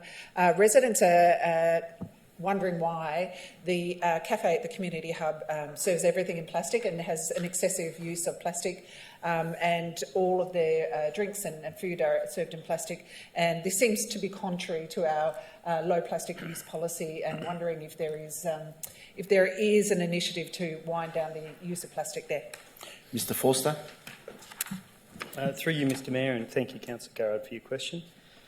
The cafe's opening certainly been challenged by COVID-19 restrictions. However, in the last 6 months, this has provided an opportunity for the business, the cafe, to establish itself, which has also now allowed the cafe to begin to investigate additional biodegradable options to be more sustainable. The cafe currently provides recyclable cups, straws, cutlery and serving items. Customers are also encouraged to bring their own single-use cups and are offered a discount in these instances. The only single-use plastic item currently in use is the item used for bubble tea, which has been provided in response to community requests for this item. Unfortunately, the current environment of tight profit margins has dictated that the cafe does not have the operational funds to provide an additional staff member to wash and collect the reusable cups, without this cost being passed on to customers. However, this is always up for review as economic circumstances change. In regards to Council's plastic use policy, the cafe does not fall under its oversight, as there is a specific clause in the policy stating that the Dandenong market and commercial operators on council-owned land are exempt from this policy. Thank you, Mr Forster. Thank you, Councillor Garrard. Deputy Mayor Foster. Thank you, Mayor. I guess my report for this, fortnight period. On the Sunday, the 11th of September, I attended the Lantern Festival hosted by SEMVAC.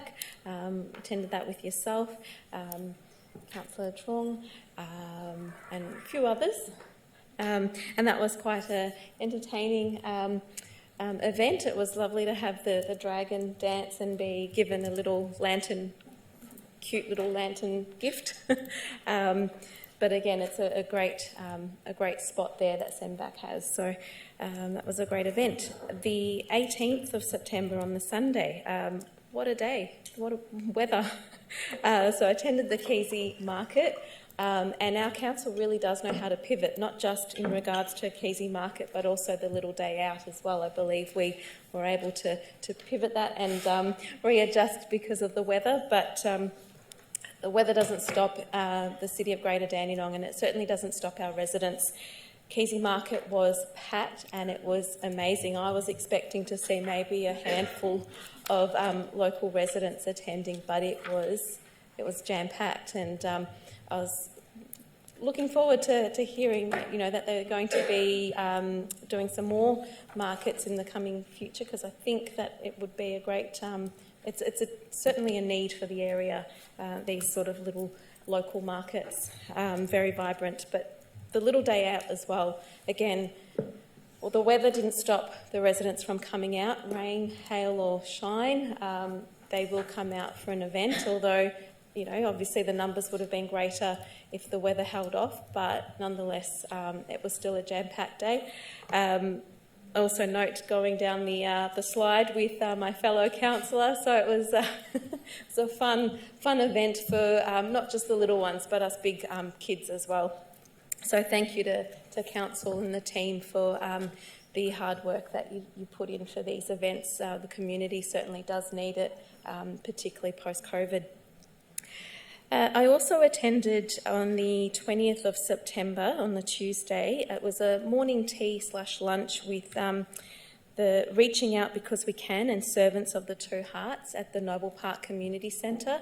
They serve lunch and morning tea on a weekly basis at the Noble Park Community Centre, and they provide a fantastic service, not just providing food for our vulnerable community members, but they also utilised the space in the Springvale Community Hub the previous week to provide goods for those in need. And they ranged from shoes to cat food and dog food and long life items and clothing just for our residents. So they do an amazing work. And they don't just, again, provide those sorts of immediate needs, but also they reach out to the residents that do attend. They find out a little bit more about them and what their long-term needs are, and they link them in with other services. They know them by name. It was just an amazing event to attend, and they run this every week, so I strongly encourage my fellow councillors, if you've got a Tuesday from 11 till 1 free, pop in there. They'd love to see you, and you can serve some lunch to those in the community. And I also attended, as has been mentioned, the grand final charity lunch on the 21st of September, hosted by the Greater Dandenong Chamber of Commerce. I was disappointed to hear that we don't have a lot of businesses that have signed up to the Chamber of Commerce. We can do a bit better, I think, and I think if any business owners are listening and watching us today, please make sure that you sign up, that you register, because it is a great organisation that can link businesses together, and this event in itself raised great funds for 2 great charities. So strongly encourage our local businesses to sign up. Thank you. Thank you, Deputy Mayor Foster. Councillor O'Reilly. Thank you, Mayor. I attended a number of events that have already been mentioned, so I'll just get straight to my question, Mayor, and it sort of stems from a few planning applications we've had, and it pertains to the area of central Springvale that is north of the train station, and so the shops around that area.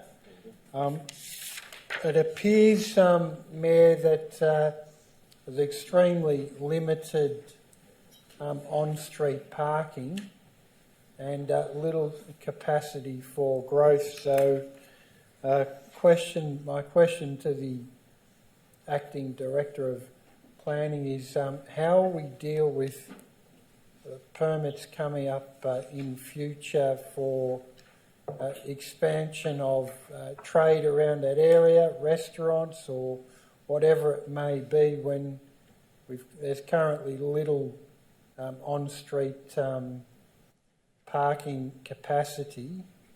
Will we just refuse those permits that are looking to grow the trade in their businesses there? Number one. Number two, is council investigating any options to sort of expand capacity that's available around there? I'm just interested in whether this has been thought of or will be thought through in the future. Thank you, Mayor. Mr. Thorley. Through you, Mr. Mayor. Thank you for your question, Councillor O'Reilly. In relation to, I think you're talking about the planning permit that was at number 195 Springvale Road for a restaurant. In this circumstance, a restaurant is a Section 1 as of right use within the Commercial 1 zone. So a planning permit's not required for that type of land use within this area. Also within this location, it's mapped as principal public transport network area under the planning scheme. So car parking requirements for a restaurant are based on floor areas and not patron numbers. So if they were to increase the number of patrons, it wouldn't trigger additional car parking requirements. It's really worked out on the gross floor area of the commercial premises. This means that if the restaurant wanted to open in an existing building along this commercial strip of shops along Springvale Road, south of Rosalie Street, with a leasable floor area of 285 square metres or less, a planning permit is not required. And there is no limit on the number of patrons that could be permitted.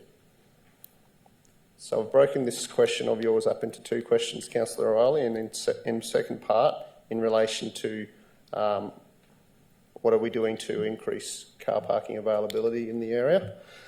Businesses along this stretch of road can often share, especially within on-street commercial areas, can often share available spaces as peak parking demands for individual businesses can occur at different times of the day.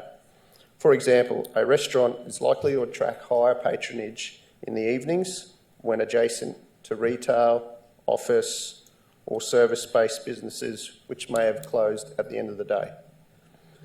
Issues regarding the availability of on-street parking can occur when several businesses have similar peak demands, in which case various methods can be utilised to encourage appropriate turnover, including time-based restrictions and/or fees if demand is sufficiently high.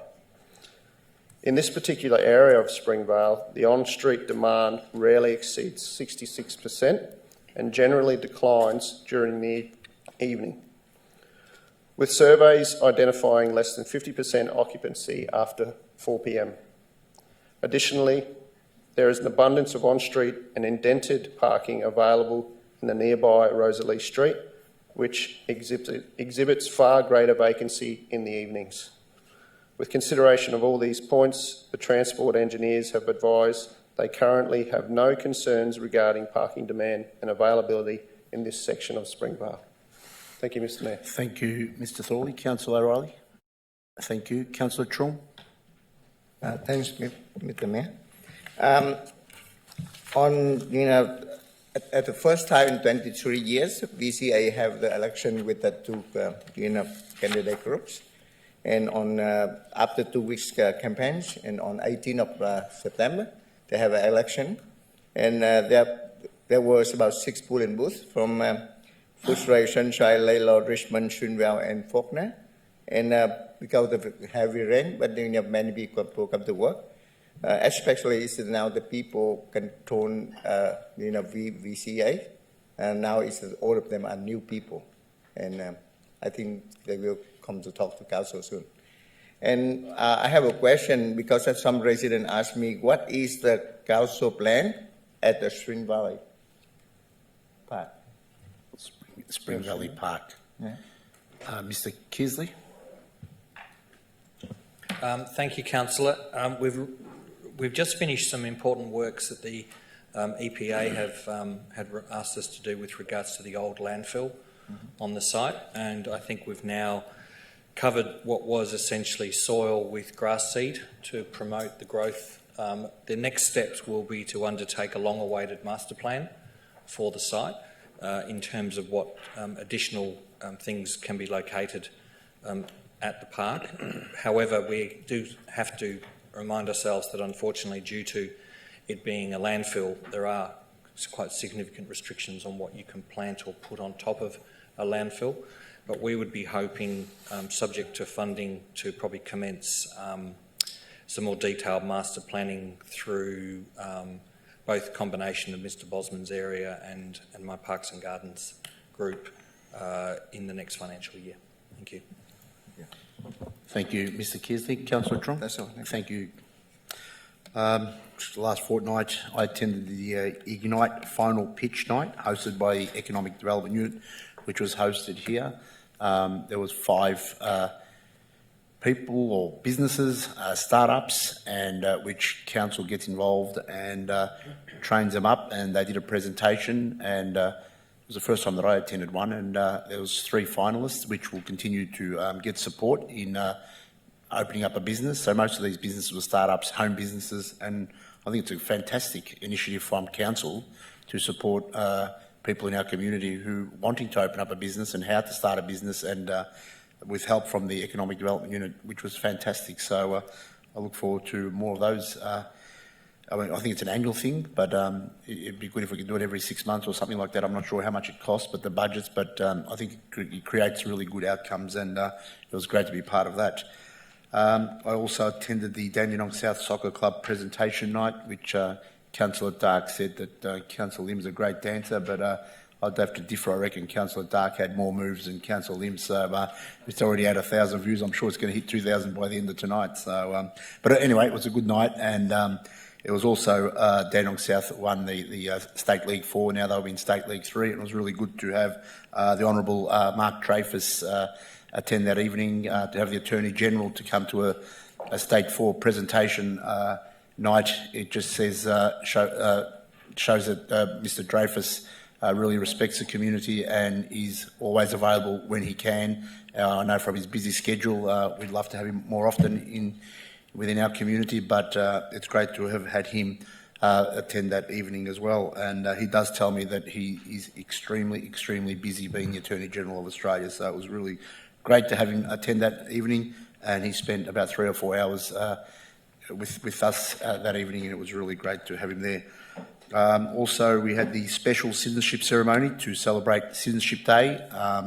That was on the 17th, where we also had the Junior Mayor participate, which was fantastic, and Maya Durakovic has done a fantastic job being the junior mayor this year, and it's great to have her participating at events as well.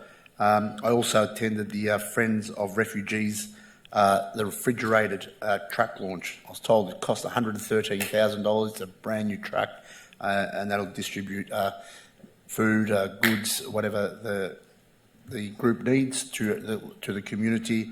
And it was a great event to actually go there and meet most of the people that actually donated towards that truck. So, and also hear of how much they've helped, especially in the last year or two with COVID. They've actually got over millions of dollars that have been distributed to the community. So it's a fantastic organisation which continues to do a great job for our community.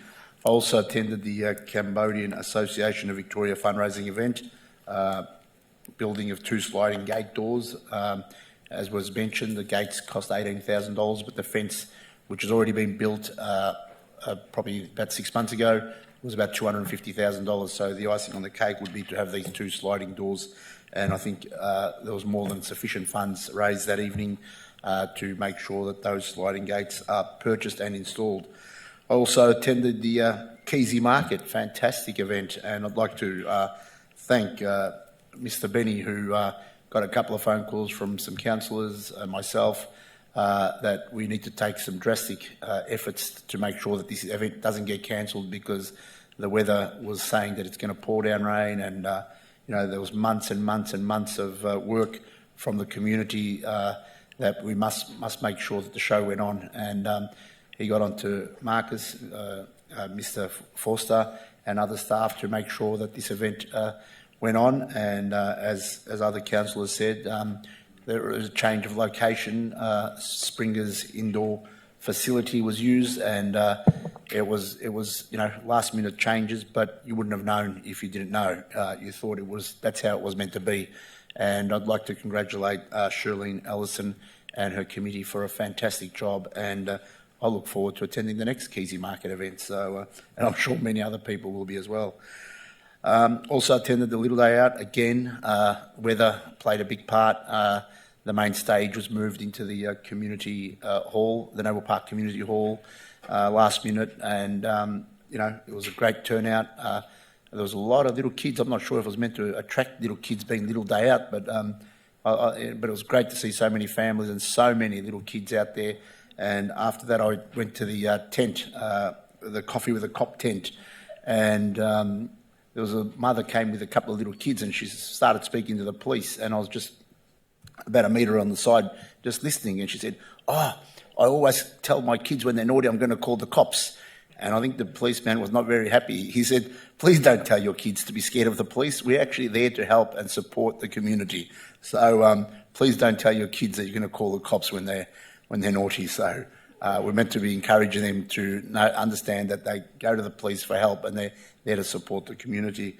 And the Coffee with a Cop and councillors is working really well, and I look forward to attending. They're nearly on every week, which is great.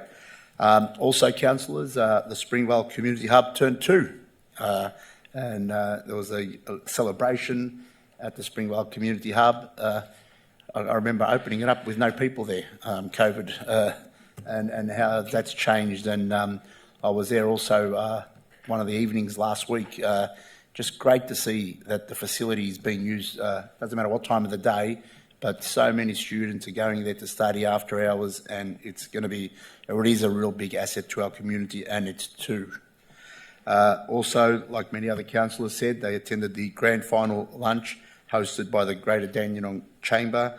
They've actually got a full-time, I'm not sure if it's full-time, but they have an actual CEO paid position now, and I'm looking forward to seeing how that's going to work and increase memberships and see what other opportunities they can. I did mention a few past opportunities they've had with council, and see if they would rethink if they would like to have some more talks about that, which they said they would consider. But that's work in progress, and if anything changes, I'll let everybody know. But they continue to do some good work, and Jason Ackermanis was one of the guests there, speakers, and Billy Brown was filled in the last minute. And I could see Billy in his actions and his voice that he was he was already playing the grand final in his head, and he never won one as a player, but he was telling me that the Geelong community, all their fences are painted blue and white, and the balloons are out, the shops were, and the atmosphere. I think every Geelong supporter knew that this was coming, and congratulations to them, and commiserations to the Sydney Swans supporters, if we have any. Also, congratulations to the Noble Park Football Club.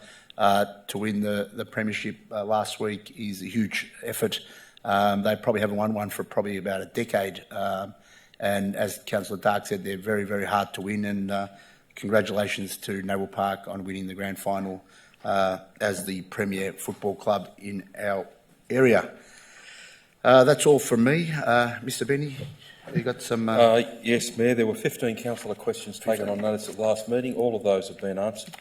And the answers will be included in the minutes for this evening. Thank you very much, Mr Benny. Item 7, urgent business. If there is no urgent business, I declare the meeting closed at 9:05 p.m. Thank you for your attendance. I had to go on about the cats, didn't you?